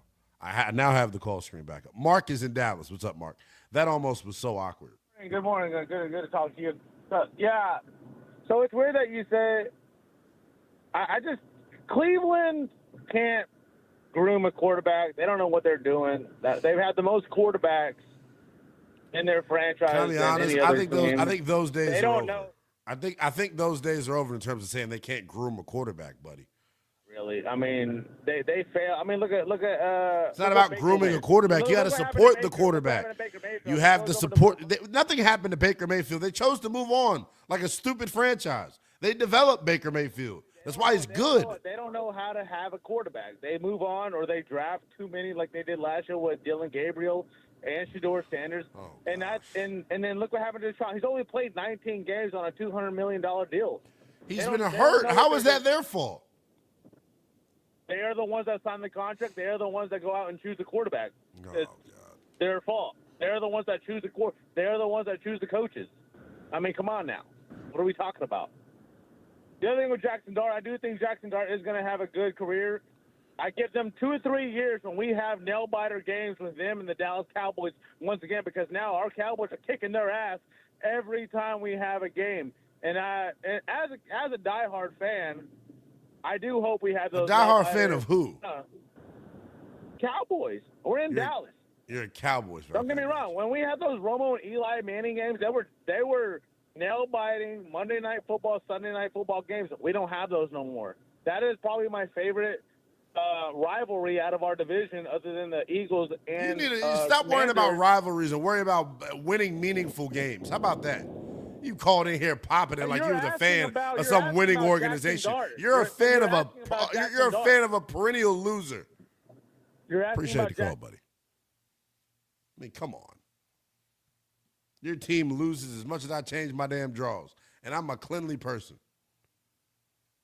310-840-4910. This should be interesting. I mean, two callers that probably should have their own platform. Billy is in Toronto. Billy, how are you, pal? I can only imagine where this is going to go. Billy, good morning. How are you? Listen, very simply put, we talked about Cleveland yesterday. I think Deshaun's going to start. But you know what? He played well. Can you say that? Can you give him the credit that he deserves and say that he played well? Oh, yeah. I mean, he was a very good quarterback. I'm worried more about the outside stuff of what happened 5 years ago, and the press gets all over him if he starts playing good. Listen, it doesn't hurt to put Shedeur on the bench. I mean, let him watch for a while, and if this young man works hard and tries to get better, hey, he's got a shot in this league, and we know that Deshaun gets hurt all the time. But let's go to the New York Giants here for a second. Yeah. Okay. Listen, that last caller, did I hear you just say that they always kick the Giants' ass? Why don't you go look at the second last game of the year last year when you needed the game and you went into New York, and you can call back in and tell me the score, because I think I know what the score was. Listen, Jackson Dart, very simply put, this young man better learn to get down. If this man is going to run around, he won't be in the league another 2 years. Now, you know I'm high on the Giants. Yeah, but it's because of their defense. It's because of their defense. And even with Cleveland's always good because of their defense. Right. All these quarterbacks got to do is stay upright. Jackson, if you're going to be like Josh Allen and try to take on linebackers, we're going to be 4-13 again. We're going to be 4-13 if you're going to get hurt. I think you got a ton of potential, but you got to use your brains out there. Your defense is going to be good enough. You just got to put enough points on the Jackson board. Dart looks like he wakes up and vapes before he brushes his teeth. He's just the ultimate Gen Z quarterback, and I can't get with him, man. I can't get with him. I don't think he'll have success. But you know what, Linnell? I can see that coming out of you. I can see it because I see the same thing too. I think he can also be good, but I'm telling you, you better get down because these guys hit pretty hard. You've been in that blue tent enough, and you're going to be out of this league in 2 years if you decide that you can take on these linebackers. I don't like your chances. That's it. Appreciate you, Billy. State Property, an old film that starred Beanie Siegel. And Beanie Siegel famously said, you either get down or lay down. And I think that's the message that should be sent to Jackson Dart, the quarterback of the New York Giants. We're going to get into the debut of a really polarizing first-round pick coming up here momentarily. Greg is in Michigan. What's up, Greg? Linnell, Mr. Positive, boom, shakalaka. Everybody go for your dreams. Hey, real quick, Israel Bentley wrote some great songs about you. Can't wait till he plays them to you. You're going to love them, trust me. Real quick, the gentleman alluded to it before I just came on. Are the peccadillos for Deshaun, have they passed? Because I think he did very well the other day. And do you think that type of stuff basically is over with so he can move forward? What is a peccadillo?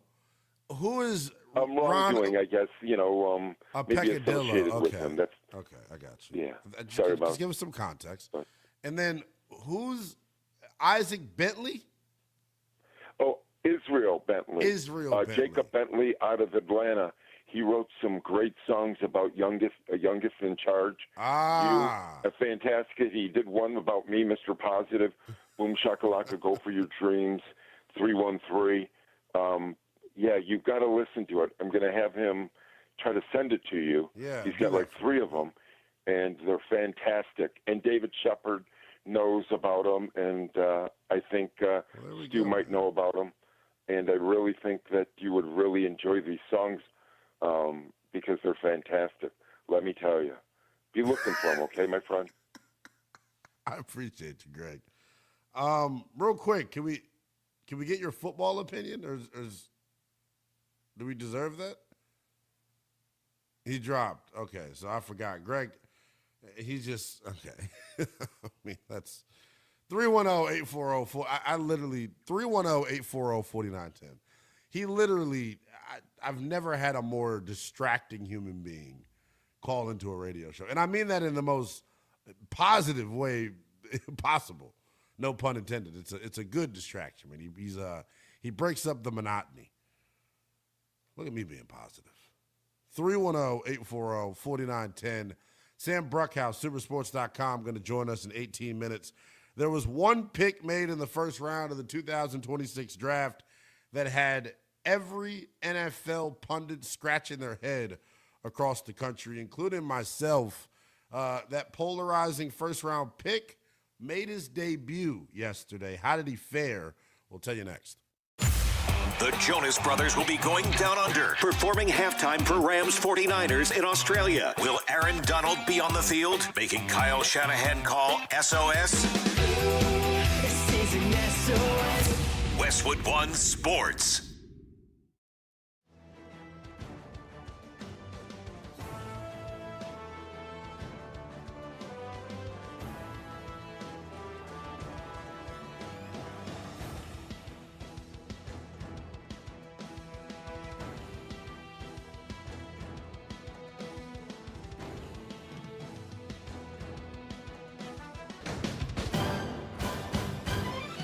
At the tone, the broadcast will begin in 4 minutes, 30 seconds.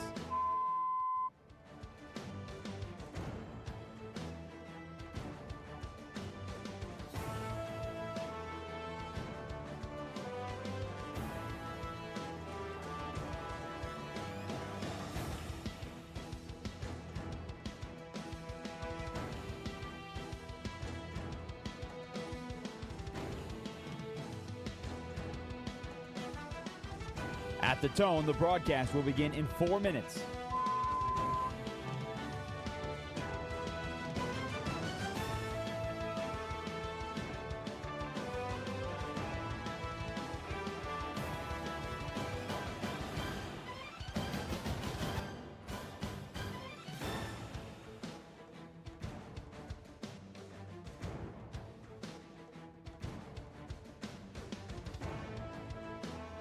At the tone, the broadcast will be in 3 minutes and 30 seconds.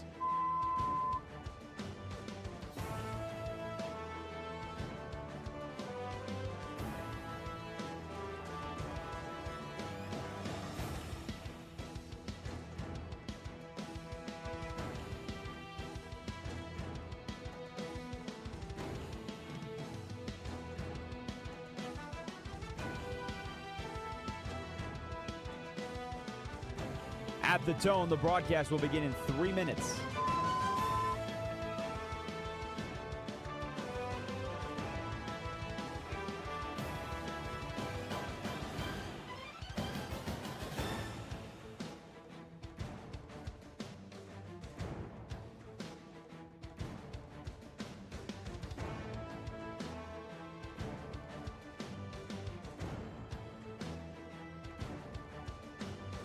At the tone, the broadcast will begin in 2 minutes, 30 seconds.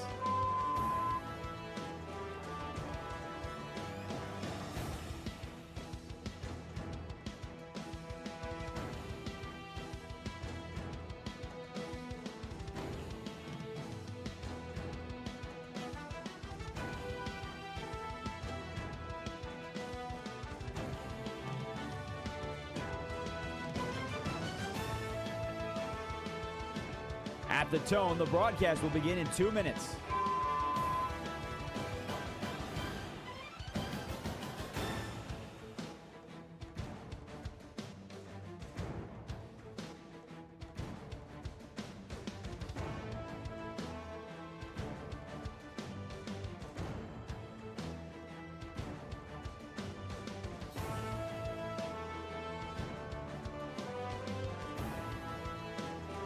At the tone, the broadcast will begin in 1 minute, 30 seconds.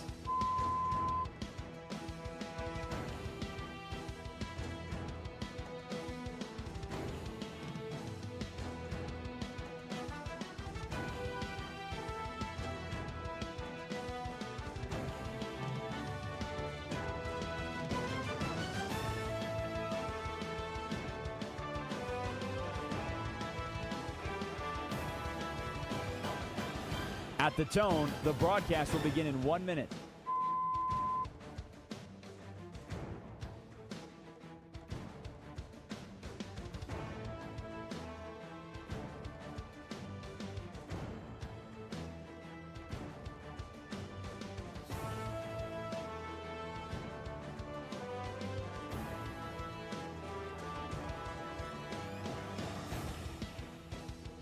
Stations, this is your final time check. At the tone, the broadcast will begin in 30 seconds.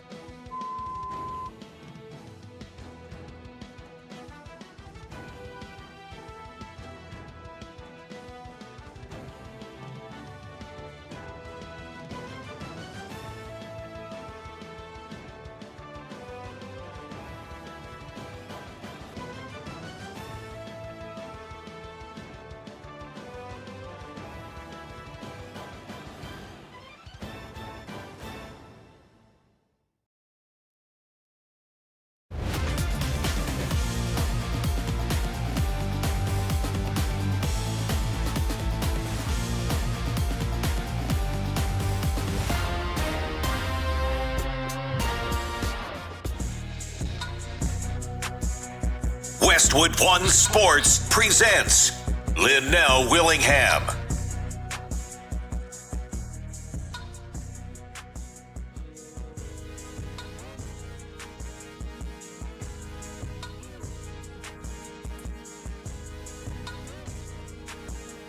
Sam Bruckhouse, SumerSports.com, going to join us in 12 minutes here on Sunday Morning Sports. A lot more to get to, including another installment of NFL Facts or Cap. We're tagging our guy Stu as he gives us some of the most hot-button stories in the world of the National Football League.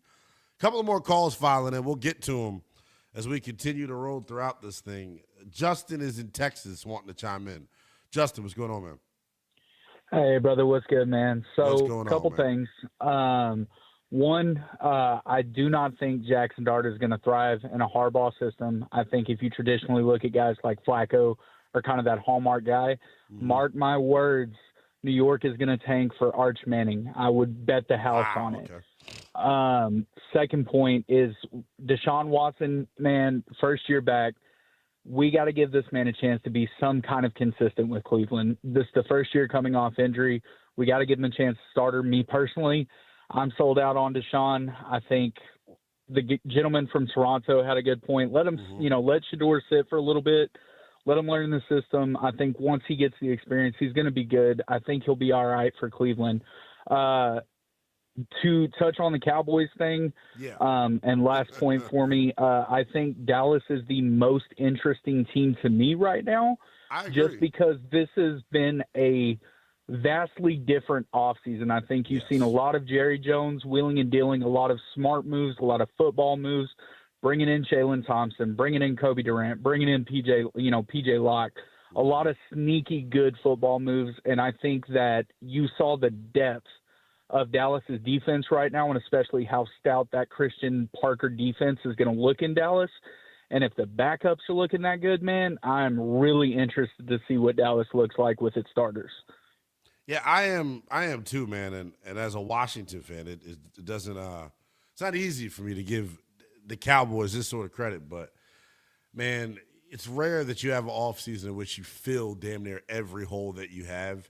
And that is what the Cowboys have done. They'll be fascinating. I appreciate you, Justin. 310-840-4910.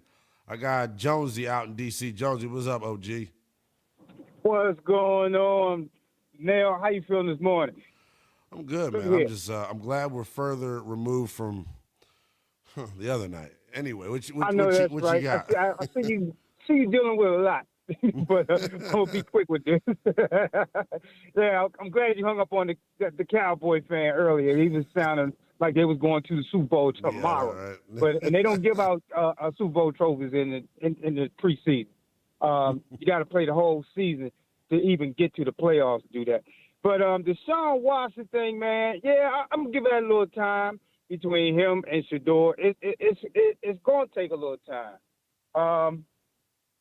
It's going to be interesting to watch. I'll be closely watching it. I mean, as you brought that out there, I saw a little bit of the preseason game on the rewatch on the NFL Network last night. He looked good. Yep.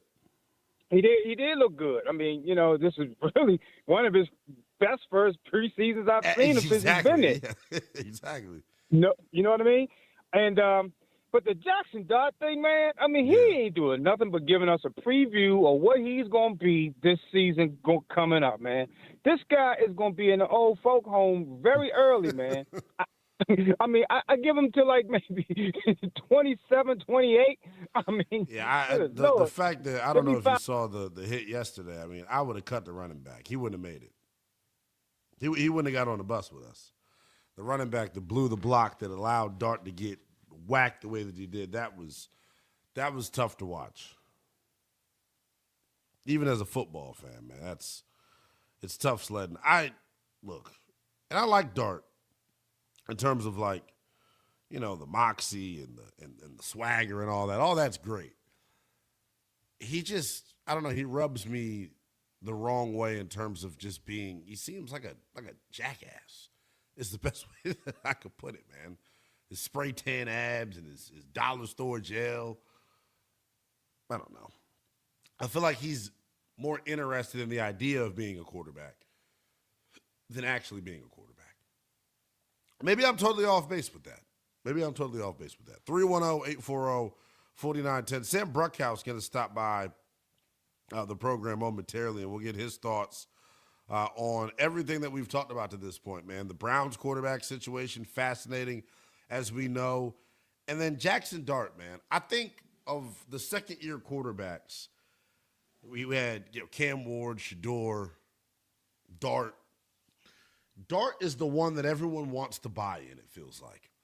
It certainly does. And we're going to talk about Cam Ward in the final segment before we get out of here, or he may come up in Facts or Cap. I just think it's fascinating, man, how Jackson Dart was talked about last year.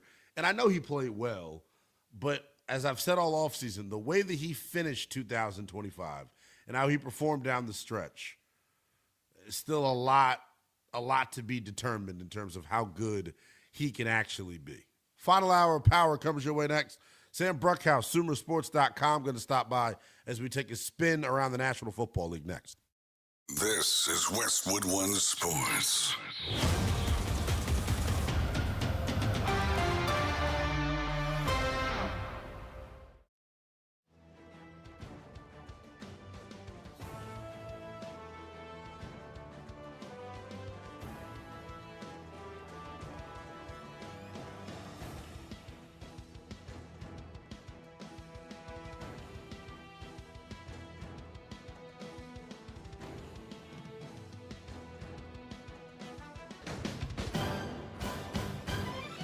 At the tone, the broadcast will begin in 4 minutes, 30 seconds.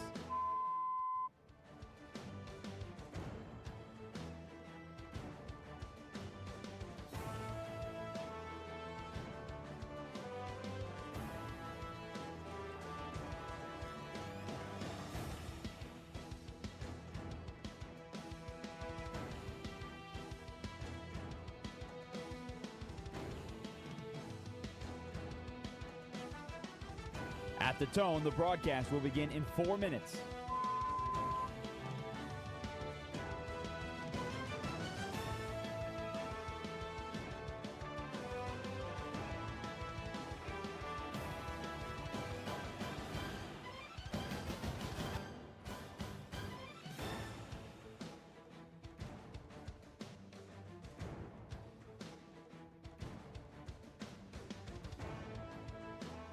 At the tone, the broadcast will begin in 3 minutes and 30 seconds.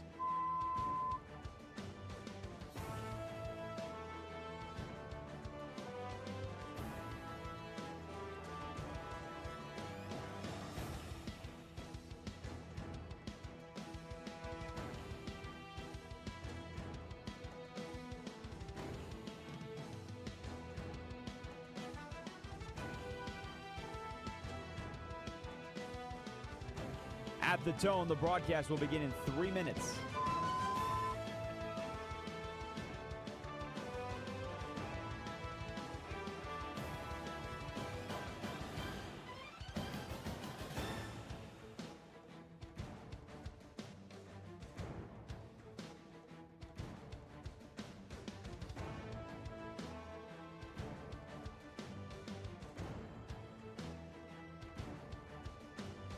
At the tone, the broadcast will begin in 2 minutes, 30 seconds.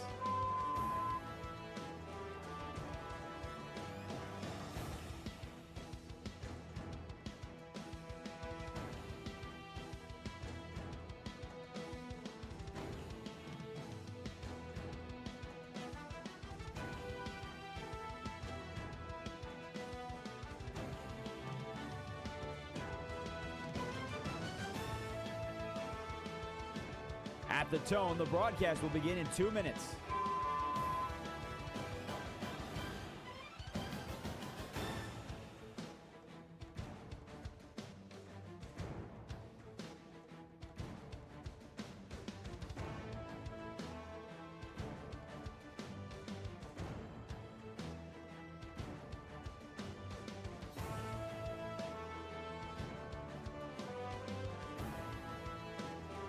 At the tone, the broadcast will begin in 1 minute, 30 seconds.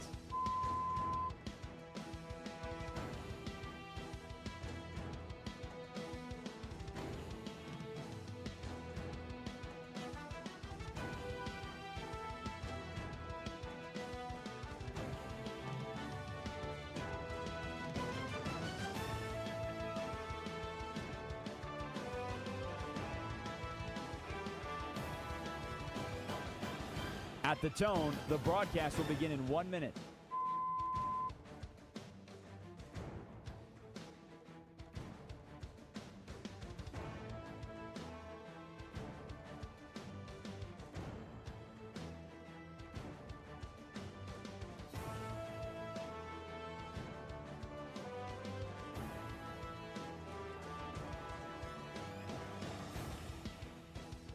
Stations, this is your final time check.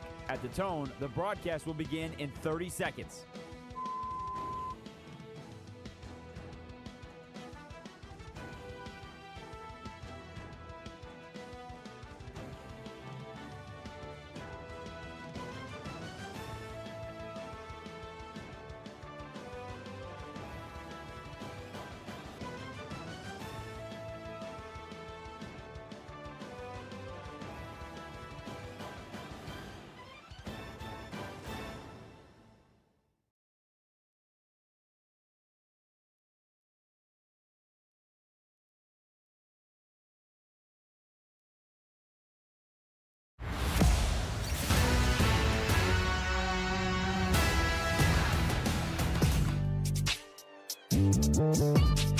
Westwood One Sports presents Linnell Willingham.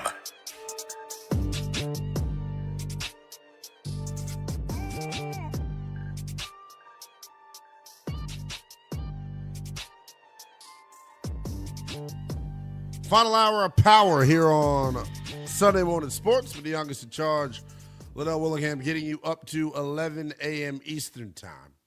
A lot more to get to here in this final hour, including another installment of NFL Facts for Cap. Our guy Stu will have us chew on some of the most hot-button storylines in the NFL as we wrapped up week number 1 of the preseason last night. And I'll be real when it comes to preseason football, and I've been saying this really for all 3 hours of the show to this point. Preseason football doesn't move the needle for me the way it once did, because when the guys that I don't care about are playing, and maybe that's the problem, I should care about everyone. When the starters are out, I just get bored. I just get bored. One guy who I'm sure maybe feels the same way, I doubt it, about preseason football. Our guy, Sam Bruckhaus, Supersports.com. Make sure you give him a follow on the X app at Sam Bruckhaus. Sam, Bruchhaus. The pride of Lake Charles, Louisiana, hopping on with us. Sam, what's going on, man? How are you, buddy? Hey, look, Young Boss is in charge on a beautiful Sunday morning. We have some football games that have been played on a football field. Are we officially here, Linnell? We're officially here. I was about to say, you smell that? Do you hear that? That's the freshly cut grass and the screw-in cleats clacking off the concrete. We are here. By the way, Sam, you have swag, and I just know this just based off of our limited conversations that we've had. Were you a screw-in type of cleat guy? When did you graduate from the screw-in cleats?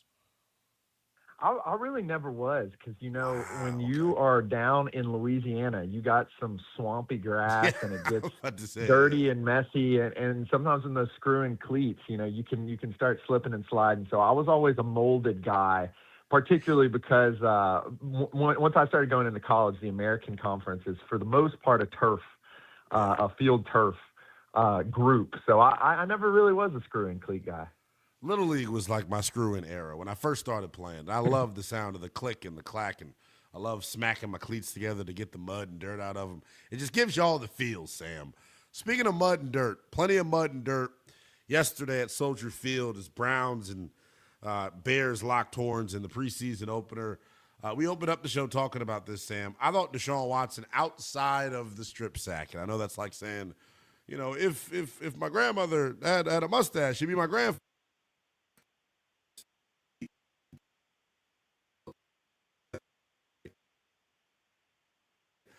What were your thoughts of Deshaun Watson, and then do you think he's kind of made the gap wide enough to where Shedeur is not going to be able to get back into this thing? Yeah, I think the toughest decision with the Browns is more of the long-term decision when it comes to this. If you do end up going with Deshaun Watson, obviously that may give you the best chance to win now, but does that align with the organization's priorities moving forward? Deshaun Watson is under a extremely guaranteed contract, one of the most guaranteed contracts in the history of the National Football League. But even when you go back and look at his days, his final days in a Texans uniform prior to the injuries and allegations and moving into the Browns, he really hasn't been that substantially better than what Shedeur and Dillon Gabriel were putting up, which is the bottom of the league. So I think regardless of what ends up happening, that offense is probably not going to be the most fantastic. I think something that we do have to consider, which we really didn't get a chance to see a ton of yesterday, is that Todd Monken, for the most part, including when he was coaching Stetson Bennett, had a mobile quarterback helming the offense, using Stetson Bennett, obviously using Lamar Jackson. And we really haven't seen a ton of mobility out of any of these three guys that are up for it. Obviously, Taylon Green is also factored in as well, a little bit more of a mobile guy, but probably isn't ready to play this year. So I think this is still much of a toss-up, and I do wonder if it's less going to be the preseason game performance and more of the control of the offense. If you're tuned into Cleveland, they've been having a ton of problems in practice with their pre-snap and post-play operations, and that's what's really been driving Todd Monken nuts in the post-practice press conferences. I think this is going to be a decision that is made in practice rather than in the preseason games. That's what's so hard, Sam, because more than any other position in the NFL, I think the quarterback, it's so difficult to simulate what you'll get in a game in practice because you can't touch the guy. To speak to Todd and his frustration with the procedural stuff, I mean, I was out there for 2 days last week out at Browns practice, Sam, and I've never – first of all, just seeing Todd Monken dress Shedeur and Deshaun Watson down was just the old ball player in me loved it because he's holding guys accountable. But, man, normally teams start with a stretch. They're starting with 11 on 11, good on good, and they're basically blowing the play dead once the ball is snapped because they're putting that much of an emphasis on the pre-snap stuff, and they're still screwing it up, Sam. I think that's why Todd Monken's so pissed off about it. Yeah, the way that we used to do it at Tulane under Coach Willie Fritz, who is now leading what was a 10-2 Houston team into the Big 12 here in the next 2 or 3 weeks, and seems to be one of the favorites in the Big 12 and potentially a contender for the college football playoff. The way we did it was very similar. We had what we called a focus period at the beginning of practice, in which it was 11 on 11, and it was basically blown dead very quickly. Those mental reps are key, particularly when you're dealing with a Shedeur Sanders, a Dillon Gabriel, a Taylon Green, who have not seen the reps in the National Football League, or a Deshaun Watson, who simply just has not played snaps or meaningful, predictable snaps for 3 or 4 years now. And I think it's really showing off with the Cleveland Browns. And I think when you have, on the flip side of that team, a defense which, is adding Jared Verse, has a lot of Pro Bowl level candidates across the defensive backfield, linebacker position as well, but is obviously not going to have their anchor. You have to be able to transition that leadership from a Myles Garrett type character who is, a mountainous man, an excellent leader, and a guy who will perform day to day, to the quarterback position. And when you're really unable to break the huddle properly, it probably leads to a lot of chagrin and a lot of focus. Yeah, puts you behind the 8 ball for sure, and I understand Todd's frustration. I feel like you. I think there's a chance that Shedeur could play well in these games. It closed the gap between him and Watson. But I thought them both turning the ball over yesterday was just so on brand that if you're Todd Monken, like, you got to be kicking yourself because you probably don't have the long-term answer here sitting on the roster. We saw the debut, and we haven't gotten to this yet because we had so many damn calls earlier, Sam. We haven't gotten to the debut with Ty Simpson. Even though he played great last night, and the numbers are what the numbers are, looked in control, played on time, it looked like Kirk Cousins, Brock Purdy-esque is what I saw from him last night. 21-25, $190, 2 touchdowns. Played on schedule, played on time, played in rhythm. Even though he played well, I still don't think it justifies the pick, if I'm being honest, Sam. Your thoughts on Ty Simpson and then their ultimate decision to use that first-round pick on him? I mean, look, this is something that I've kind of changed on in the last 2 years where it's really difficult to criticize a quarterback selection really anywhere. The Tyler Shuck pick with the New Orleans Saints, there was analytical factors, including his age and his spot on the consensus big board, that indicated that it wasn't that great of a pick. And I felt as such. But when you really try to break it down, there's a economic research paper out there from academics who don't really necessarily know anything about football, but know a lot about asset allocation. And they've indicated with the statistics that we don't know a lot about quarterback evaluation. It really comes down to the environment, health, and all these other factors that really make things work. And so when you're telling me, or when I'm watching Ty Simpson play pretty well, you automatically look at Sean McVay. And those Shanahan-style, McVay-style schemes are destined to make those young quarterbacks look good if they're able to get practice reps, because it kind of has the answers already built in. Now, what does that mean for the ceiling? Obviously, we saw Matt Stafford had to have to come in to hit that ceiling of the offense. But I think let's take a step back of just how we're evaluating that pick. We were not having the same conversations about Matthew Stafford last year as we were this year. Now, you add an MVP in there, obviously that makes sense, but that doesn't change any of the factors that we were talking about last year. Health. Is he going to be there for the long term? Is he going to be a guy that you can depend on game to game to game? And as an old Saints fan and someone who had to watch the NFC South, recall that Drew Brees was missing 4 and 5 games a year. We got to see Jameis Winston play. We got to see Taysom Hill play. We got to see Teddy Bridgewater, who just retired, kudos to him, play. And I think you have to have, when you have a 38 to 42-year-old or 45-year-old quarterback, you have to have a contingency plan. And they felt that someone else was going to draft a quarterback and that they had to spend top capital on the quarterback position. Looking in the 3-year view, both backwards and forwards, it made a lot of sense. Now, in this particular draft class, did it make sense? Maybe not. Prospect profile on its face, did it make a lot of sense? Probably not. But I am really not going to criticize overly selecting a quarterback with premium capital, because just let's just think about it. Puka has missed a lot of games. If Puka goes out, and Devontae Adams, who has also missed a lot of games, they're going to be sitting in a position where they don't have any wide receivers. So if Matthew Stafford goes out, they don't have an offense. And so I think adding in a rookie quarterback that they believe in, that they think they can coach up, at least allows them to play complementary football, so that defense, which they've invested a lot on, can try to win them some games. I get what you're saying from the standpoint of, you can't fault the decision of taking a quarterback. I go back to what you said, though, about the Shanahan-McVay scheme. I just don't know if you need to use first-round capital at quarterback to play in their scheme. I just don't think it. Like, there are guys that have traits in the second round and the third round, as you saw with Brock Purdy as Mr. Irrelevant, that can come in and I think have success in that offense. I just don't know. Most quarterback-friendly scheme that we've seen probably in the past 25 years. I think everybody agrees with that.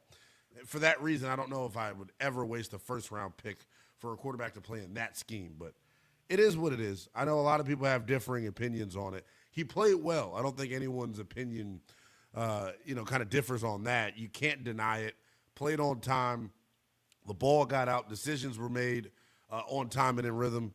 And it was just a good debut from Ty Simpson. The question is, will he have to be used? Will we see him throughout the course of the regular season? Sam Bruckhouse joins us, SumerSports.com, as we take a spin around the National Football League.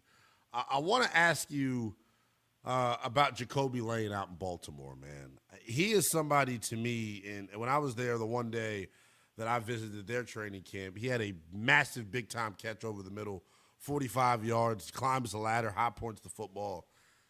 Do you think that he could be a dark horse offensive rookie of the year candidate in terms of his role in Baltimore? Mm-hmm. This is where I'm trying to figure out preseason hype versus realism. Obviously, we know that Zay Flowers was in a contract negotiation. He ends up coming back, and now he's practicing and everything like that. But I'm trying to figure out what the true ceiling for Jacoby Lane is usage-wise this year.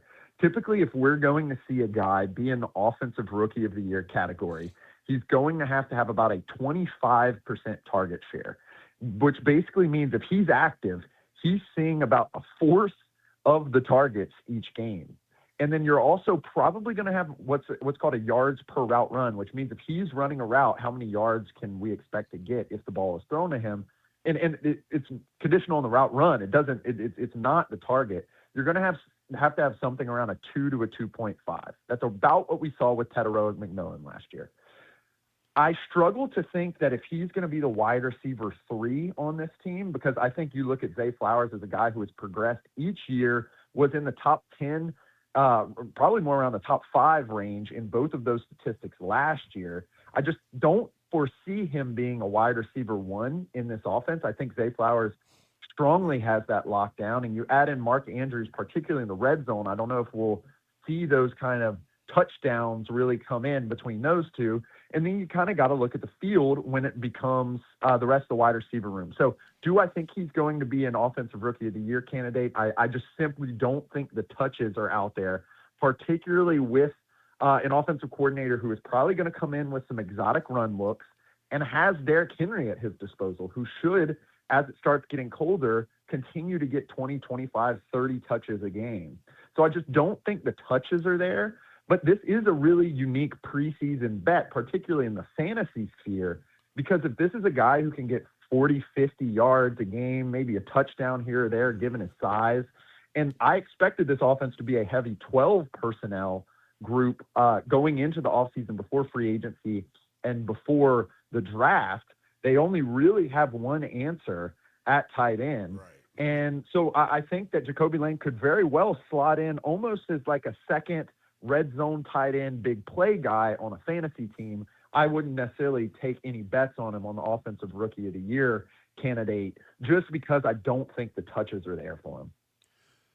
We'll see. Normally when a guy is going to get a big amount of touches during the regular season and he's a rookie, his team usually hides him in the preseason. You go back to 2017 with third rounder Terry McLaurin not playing at all throughout the preseason. Then goes out and gets 3 touchdowns in the season opener. So I'm interested to see. The personality's off the charts for Jacoby Lane. That is for damn sure. We'll keep things in the AFC North. Is the quarterback of the future on the Steelers roster, Sam?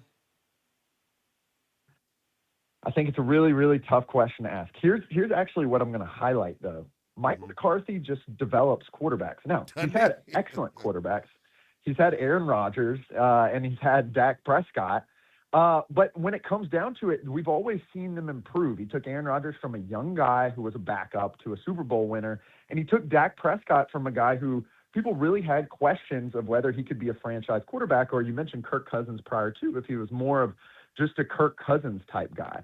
The question is there, some latent talent with Drew Aller or some of these other players?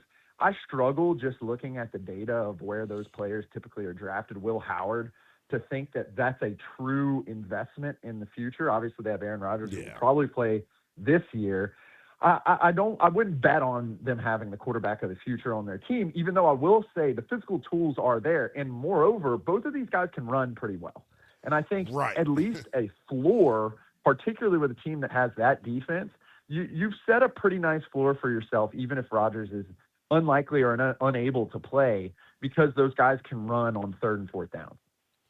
Yeah, I'm interested in Aller, man, just because it says a lot about the person, right, Sam? When you've built habits over the course of an athletic career, and then you get with a position coach that's just going to break your ass all the way down to the studs, it's hard for a young man to, one, acknowledge that, hey, the way that I've been doing it is wrong, and then two, have the work ethic and the give a damn level to clearly get better, just from a footwork standpoint, from just the mechanics. He looked damn sharp the other night, talking about Drew Aller. I was very much impressed by what we saw. I'm blanking on my guy's name. Our guy, Emery Hunt from CBS Sports HQ, has been in my ear really since my first day out at Steelers training camp, saying, hey, pay attention to the kid. His last name is Weegett. Are you familiar with who I'm talking about? I don't know if I am. The speedster Weegett. Aller threw a big touchdown to him the other night, and he's wearing the number 10 jersey. He made plays all throughout the course of camp. Caden Weegett, I believe, is the name. I have no clue where he went to school. Is it the guy from Iowa? I got to look up and see what program he comes from. I had no clue where he was, but I know I got a text when I let people know that I was going to Steelers camp. Yeah, Iowa Western. Did he end up going to the University of Iowa too?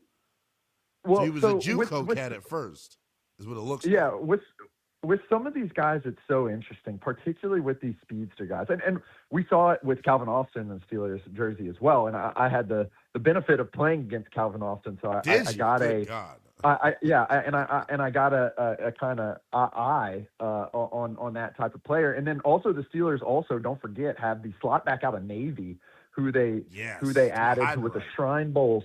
Yeah, Heidenreich, who was a Shrine Bowl standout. And so it's always funny with these guys, particularly because they can make a team on special teams. Yes. That's really kind of the separator between those, 48th to 53rd guys is, can you be an every down guy on special teams so that we can, keep our more valuable pieces safe and healthy throughout the year?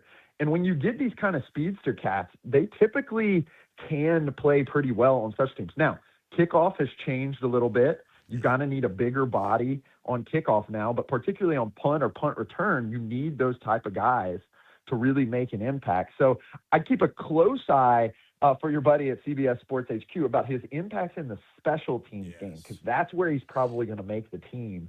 And I think you can kind of look across the league, and often coaches will get really, really excited about those guys. When it comes down to special teams, we'll talk about him, and that's a good sign that they'll make the team. They need some juice on that Steelers offense. So if he's able to be a depth piece for them, everybody's a winner in that situation. I will let you go on this, my friend. The decision was made in Minnesota to name Kyler the starter. Your expectations for the Vikings in that NFC North this year? Yeah, I think that they are probably, as it stands, the bottom cat in the NFC North as it stands right now. Wow. Because they have the question mark at quarterback. Now, they have filled it in with Kyler Murray. I would not expect this to look like Cliff Kingsbury or Drew Petzing, Kyler Murray. I would look very closely at what Tua Tagovailoa looked like in the Miami offense for particularly what Kyler may look like. Here's why. Frank Smith, the offensive coordinator and a longtime assistant who has roots in the Sean Payton offense, the Shanahan offense, has come on as an offensive assistant. And I think that offense is going to not necessarily look like the same old KOC offense. I think we're going to see the average depth of target come down quite a bit. I think we're going to see the time to throw come down quite a bit. And I think what basically Kyler has shown in the data we noted last year that J.J. McCarthy was really struggling with this, is that Kyler Murray has probably shown in practice that he can get the ball out quickly and that he can get the ball out without being sacked. Now, Kyler Murray has struggled with sacks in his career, and as his career has gone on, we've seen his scramble rate decline, and we've seen his time to throw decline, and we've seen his average depth of target decline. So I think this may be a good pairing of a little bit more conservative Kyler Murray than we saw at Oklahoma or in his rookie year or early years, paired with an offense that is more based around motion, multiple personnel, and quick hitters than we've seen in the KOC offense year after year. And I think it actually is going to be a pretty good marriage. The question is can he throw the ball over the middle? I think that's going to be an absolute thing that he has to show very early on if this offense is going to have success. I think the run game is going to look slightly different they've always been a big play action team, but I think it's going to be more wide zone play action than some of the standard play action that we've seen. And so I think this offense is going to look radically different, and it's not really surprising to me that Kyler Murray is the fit given what he was doing in Arizona. That division going to be a slobber knocker from week 1 to week 17. I can't wait to watch it all. Sam, we appreciate you making some time for us, my friend. Football season is here, brother. We'll be talking plenty throughout the regular season and playoffs. Yes, sir. Thank you very much. That is Sam Bruckhouse, data scientist, consumersports.com. Always love getting the opportunity to catch up with him. This portion of the show brought to you by our friends at Progressive Commercial Insurance. Save on commercial auto insurance from Progressive. Get a fast quote at progressivecommercial.com. When we come back, half hour left to go in the program. We'll give you a little bit of NFL facts or cap next. There's still 2 QB battles ongoing. In Cleveland, it's Deshaun Watson or Shedeur Sanders. And Atlanta's between Tua Tagovailoa or Michael Penix Jr. When the starter's named, we'll let you know. Westwood One Sports.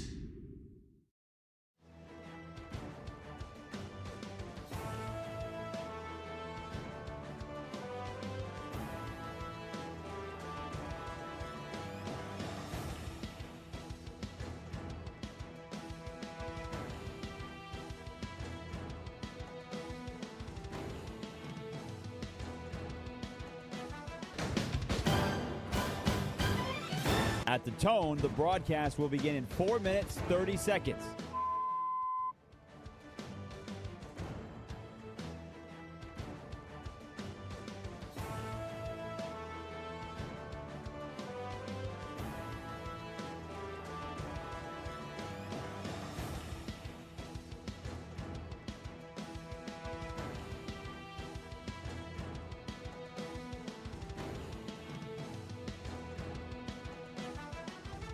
At the tone, the broadcast will begin in 4 minutes.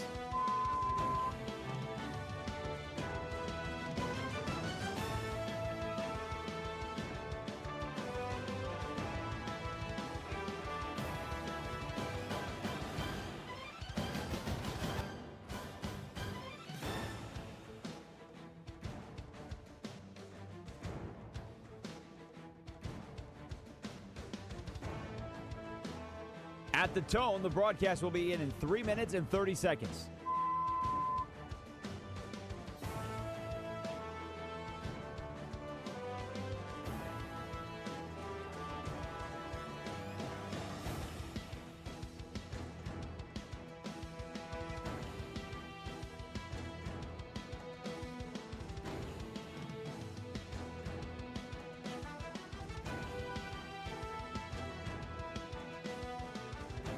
At the tone, the broadcast will begin in 3 minutes.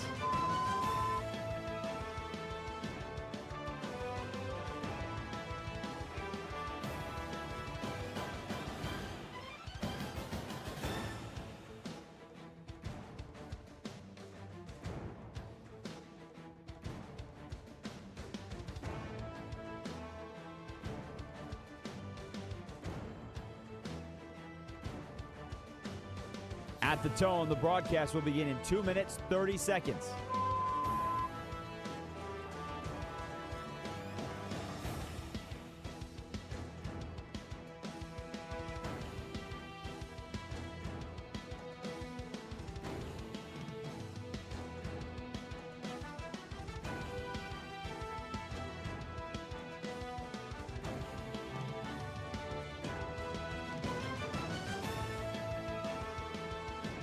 At the tone, the broadcast will begin in 2 minutes.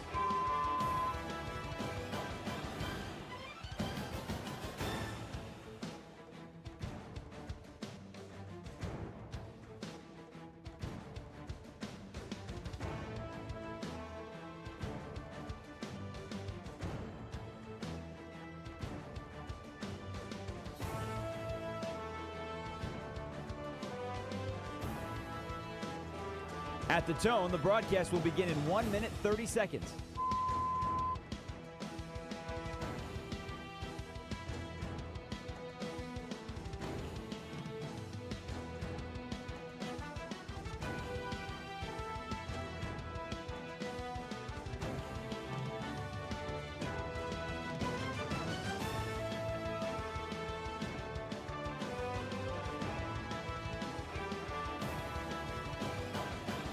At the tone, the broadcast will begin in 1 minute.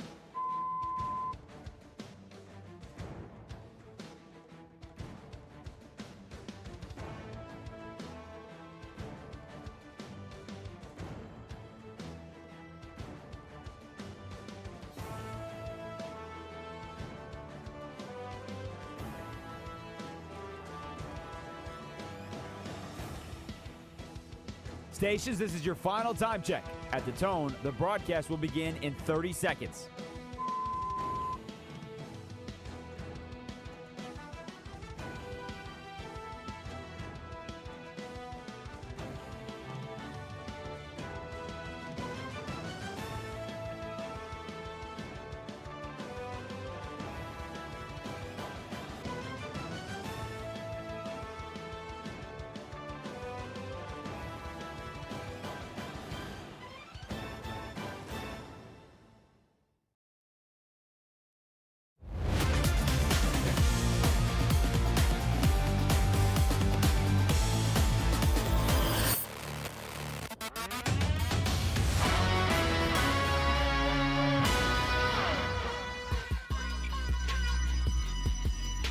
Westwood One Sports presents Linnell Willingham.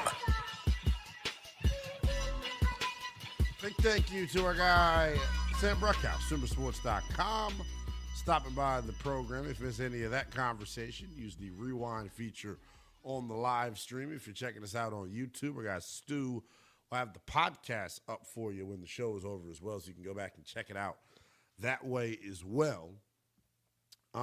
Resetting things here. If you're just joining us here on Sunday Morning Sports, we appreciate you locking in. However you choose to do so, you can check us out on one of over 200 plus affiliates out there nationwide on the AM FM dial. You can check us out via the YouTube live stream as well. Just search Westwood One Sports Night, man. Like, subscribe, comment. You know the entire deal to get our exclusive YouTube content via Westwood One Sports Night. Let's do this. About a half hour left, really about 25 minutes left to go in the show. We'll tag in our guy Stu, and we'll bring you another installment of NFL Facts or Cap as we get ready to touch on some of the hot button storylines as we get geared up for the NFL regular season and continue to maneuver our way through the preseason of the National Football League. I'm going to figure this out one way or another. And when I do, it'll look great. All right. How are you, Stu? I'm great. Linnell. So I know you kind of touched on this with Sam in the last segment, but Ty Simpson for the Rams, the rookie quarterback, the first-round pick. He looked pretty good last night against the Chiefs. He completed 21 of 25 passes, 190 yards, had 2 passing touchdowns as well on the game, with no interceptions. Here was Ty Simpson after the game on his debut.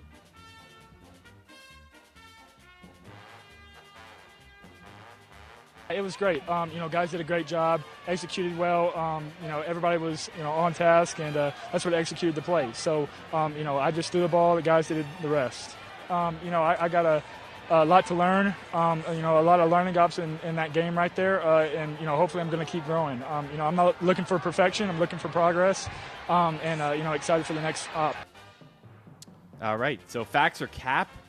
The Rams will ultimately regret drafting Simpson with their first-round pick this year. Oh, 1,000% grade A facts. I can't look. We talked about it a little bit earlier with Sam.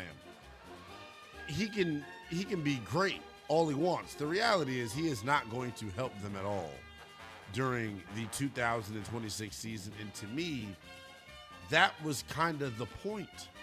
Right? You don't draft, if you're going all in and pushing all your chips to the middle, talking about Aaron Donald coming out of retirement, you traded for Myles Garrett, you traded for Trent McDuffie, you do all of that with hopes of winning the Super Bowl.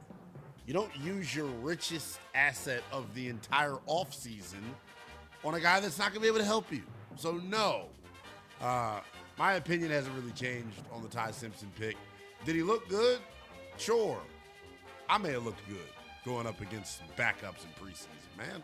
I wouldn't put much stock into it All right, another rookie quarterback who had his debut over the past 2 days. That was Fernando Mendoza from the Raiders. He came in for Kirk Cousins and also looked pretty good. He completed 10 of 16 passes for 97 yards, had 1 touchdown. He did take 1 sack towards the red zone, but all in all, a successful debut for him. Here is the new Raiders head coach, Clint Kubiak, on what he saw from Mendoza. The thing that just stood out for me again is that we put a lot on his plate and all the quarterbacks' plate getting ready for this preseason game, and he went out and executed the way that he does in practice. Some guys, they get to the game and things change on them and they moves fast and they freak out, and he was the opposite. He was very calm. He was getting the calls in. He was seeing coverage well. I like the way that he moved in the pocket. Got outside and extended some plays. I thought it was good, man. I did. Yeah. Obviously, he's behind Kirk Cousins, at least for now. So facts or cap, Mendoza will start a game for the Raiders before the month of October. Ooh, facts. I think it should be the week 1 starter. Will they actually go that route? Probably not, just based off of what we've heard from Clint Kubiak and company. Tom Brady being there, I'm sure, has a pretty significant influence on how they're going to handle Mendoza during the early stages of his career. But we talked about this briefly yesterday. He's got a confidence about him that you wouldn't expect because he's such a nerd. And what do I mean by confidence? Just to have the stones to make some of the throws that he made, or to even attempt some of the throws that he attempted, fitting the ball into tight windows. I thought it was very, very impressive from Mendoza. And he looks like a guy. He looks like a guy that's ready for the moment. You know how with these young quarterbacks, I think it's very easy in a young quarterback's debut or a young quarterback's tenure at all throughout their rookie season. It's easy to see when things are too much for them, when the moment is too big for them. I don't think I ever felt that way watching Fernando Mendoza during his debut. He had the red zone sack that was kind of like, but outside of that, tight window throws, playing on time, turning his back to the defense, working off of play action, making throws to the middle of the field. It was everything that you would want to see in the debut of a number 1 overall pick at quarterback. Mendoza passed the test with flying colors. All right, yesterday the Bears, they had a nice performance, winning 34-10 over the Browns, with 24 of those 34 points coming in the second half. Here was Ben Johnson, the head coach of the Bears, talking about that second half performance. In terms of offensive execution, and it looked better in the second half. That's really because of Antoine Randall calling it there in the second half. I thought he did a phenomenal job, with Case taking the reins and then transition on over to Miller, just to see how he was trying to stay in their wheelhouse. He was part of the quarterback meeting last night, and we were talking about what was on the call sheet and their favorites and all that, and I think it was a phenomenal experience for him, and I know our guys really rallied around that as well. That is that sounds like a good leader, doesn't it? Sounds like a good leader, letting Antoine Randall call plays. I love it. Yeah, current wide receiver coach, maybe future OC, or maybe even more. Who knows? Facts or cap? I know there's a lot of hype around the Bears after their strong performance last season. Facts or cap? The Bears will finish with a top 3 offense in 2026. Ooh, I think they got a chance to finish with the number 1 offense in 2026, man. The thing that was so impressive about them last year is watching the evolution of the offense. It didn't start off great, right? Caleb Williams, I think, finished with a sub-60 completion percentage, but it's the way that he finished down the stretch, man, at the tail end of the regular season, and then his performances throughout the playoffs, man. This Bears offense is legit. I think Caleb Williams is legit. The thing that should be exciting to Bears fans is, it's not all on Caleb's shoulders. He's not being asked to be Superman. They had arguably the most dynamic 1-2 punch in the NFL at running back in DeAndre Swift and Kyle Monangai last year. They were a top 5 rushing offense. I expect that to be the same this time around. The other thing that they have going for them, too, Luther Burden, a season older, Colston Loveland, a season older, Caleb Williams, for that matter, a season older. I expect the Bears to be legit on the offensive side Ben Johnson, I don't know if you read the quotes from him, Stu, saying that, he wants to win the Super Bowl. That's a goal of his. But they want to have the highest scoring offense of all time, which is lofty goals, man. All right, we talked a little about yesterday's show about Jeremiah Love and his performance, how much the Cardinals used him on Thursday night. 11 carries, 3 catches as well. He was playing late into the second quarter. Well, yesterday, Cardinals head coach Mike LaFleur kind of gave this update on Jeremiah Love. He came in yesterday a little bit more sore than he left. He was in great spirits even yesterday. I think you guys met with him or something like that. But we'll keep him out this week, as we just let it heal. So a little bit more sore than we were anticipating. All right, facts or cap, the Cardinals deserve criticism for how much they played Love on Thursday night. Facts, and the fact that he's hurt as a result of it is even more ridiculous, man. What do you mean he came in a little bit more sore than we expected? No bleep, Sherlock. I don't remember the last time a rookie running back got 14 touches in his preseason debut. That's enough work for a Sunday in the fall. I couldn't believe what we saw. Now, Jeremiah Love didn't help himself out at all, and I don't blame him either. Anyone that's played football at a team level, at any level, you know how it is with football. It's one of those games where if you don't play your absolute hardest, you will get hurt. Jeremiah Love's hurdling people. Jeremiah Love's hitting spin moves. I'll say this about Jeremiah Love. And we saw this last year with Commanders running back Bill Krosky-Merritt. Once Bill Krosky-Merritt started fumbling, he did not run with the same reckless abandon, therefore making him less effective as a runner. Someone is going to split Jeremiah Love's helmet open, and he's not going to run with the same reckless abandon. I'm telling you, all it takes is one hit, and I get it at Notre Dame. You're thick in the lower half, and you look bigger compared to who you're going against. He looks kind of slight of frame out there, if I'm being honest. I know he's got the height, but like in terms of his girth, it's not there. And when you run, and look, you're playing football in the NFC West. All it's going to take is one meeting in the hole with Fred Warner, and he will not run this way the rest of the year. I actually was a huge Jeremiah Love fan coming out. I'm curious as to how much success he's able to have in year one. He cannot run the football the way that he ran in that preseason opener, though. He is going to get hurt. I'm not saying run scared or timid, but man, you can't be so reckless. Run compact. Run with good pad level. You're going to get hurt. All right, we have a lot of high expectations for the Chargers this year, especially with Mike McDaniel coming over as the new offensive coordinator. DraftKings currently has him as the 4th favorite to win the MVP behind Josh Allen, Lamar Jackson, and Joe Burrow. Wait, Herbert what? is at plus 1,000. Herbert's got the 4th best MVP odds in the NFL? He is tied with Mahomes and Drake May at plus 1,000. So there's a 3-way tie for number 4. That's crazy. So facts or cap, Herbert will be a top 3 MVP finisher this year. Cap, baseball cap, bottle cap, soda cap. Hell no. Look, and I used to refer to Justin Herbert, and I know it's a Sunday, so excuse my reference. I used to refer to Justin Herbert as baby Jesus because he was constantly able to do the unthinkable. He was constantly able to defy logic based off of the things he could do with his arm. One of the most special arms in football. First and foremost, I'm not a big supporter of PDA, public displays of affection. Him and Madison Beer at Chargers training camp, tonguing each other down to some of the most trifling stuff you'll ever see. He's distracted, guys. Y'all know how it is when you have distractions, especially distractions of the opposite sex. I believe that Justin Herbert is distracted. I believe that he won't play well. I think the Chargers rather, are the most overhyped group in the entire National Football League.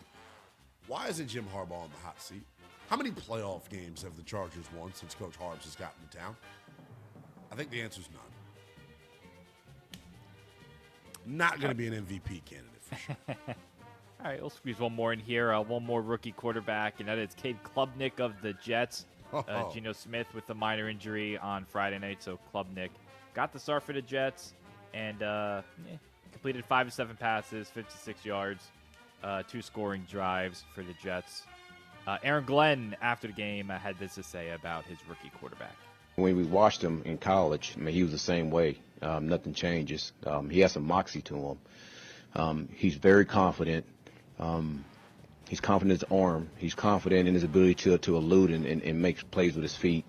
And his ability to be able to come out and operate with the first group the way that he did, to me, I thought was outstanding. So still some things that he has to learn, still mistakes that he made in the game. But listen, he's going to be quick to correct those, just like the other players are, and we're going to continue to move forward.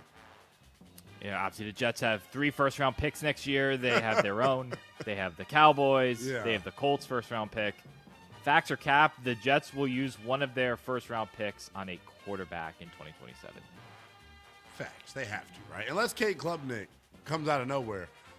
I guess if I'm the Jets, obviously the best-case scenario would be Geno goes down, Cade Klubnik comes in off the bench, cooks. Imagine having 3 first-round picks and not having a need at quarterback. That's something that's, like, crazy to think about if you're the Jets. Cade Klubnik was interesting at Clemson. Underachieved, if I'm being honest. I think people had some high expectations for him in his final couple of years there. Good to see him with the first team. Garrett Wilson had a crazy catch yesterday that made your jaw drop. The Jets, I was bullish on them going in, to training camp. I think they brought some adults into the room. Geno Smith, Minkah, Demario Davis. Will it result in wins is the question. That's going to do it for Facts or Cap. We'll wrap up the show.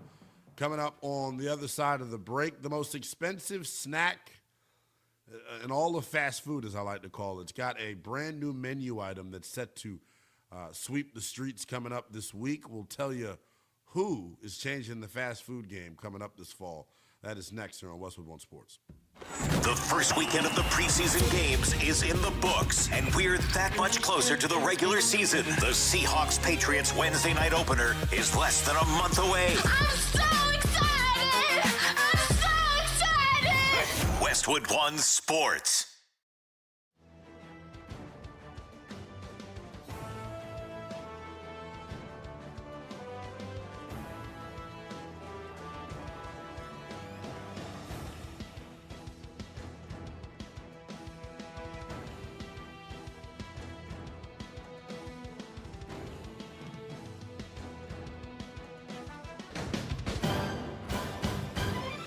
At the tone, the broadcast will begin in 4 minutes, 30 seconds.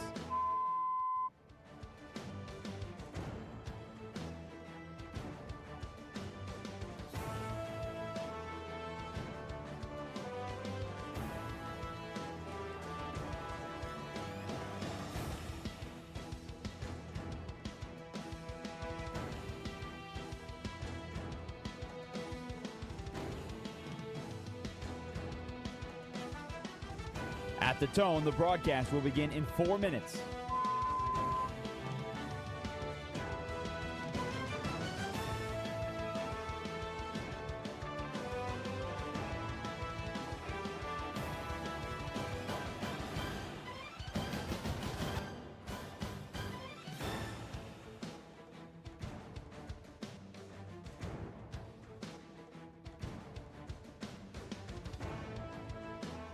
At the tone, the broadcast will begin in 3 minutes and 30 seconds.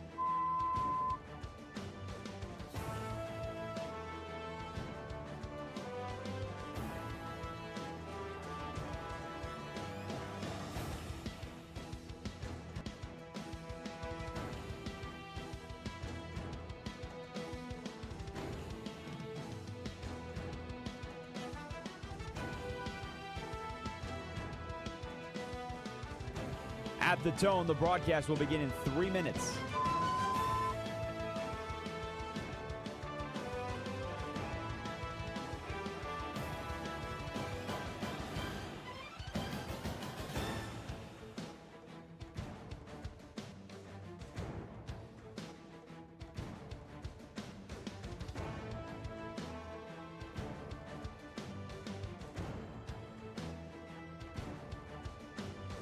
At the tone, the broadcast will begin in 2 minutes, 30 seconds.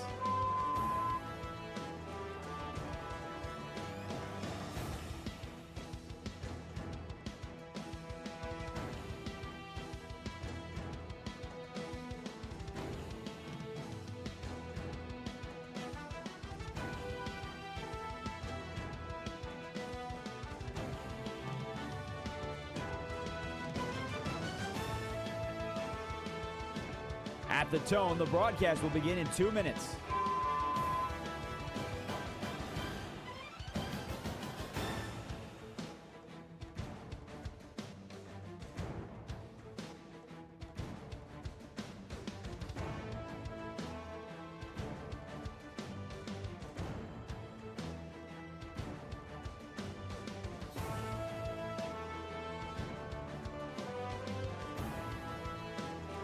At the tone, the broadcast will begin in 1 minute, 30 seconds.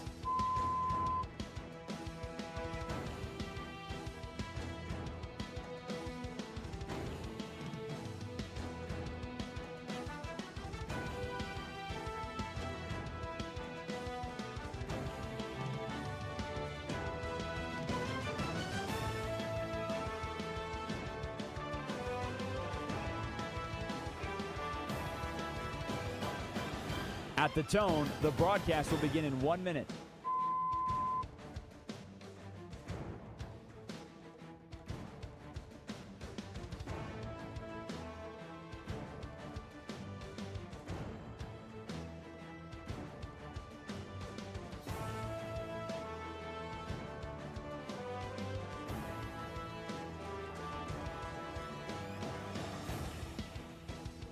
Stations, this is your final time check. At the tone, the broadcast will begin in 30 seconds.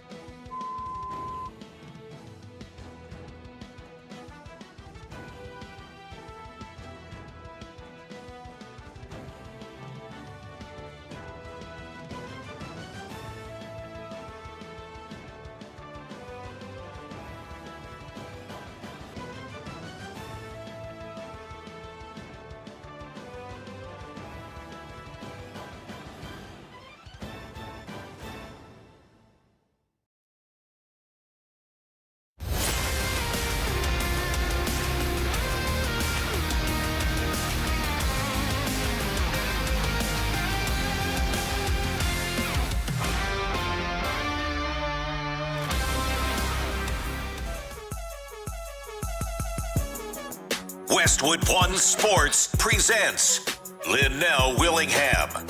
One final segment to go as we, continue to take you coast to coast. Getting up to 11 a.m. Eastern time. That got very awkward. There's a reason I was wearing this hat. One final segment to go. There was something I wanted to get to yesterday that we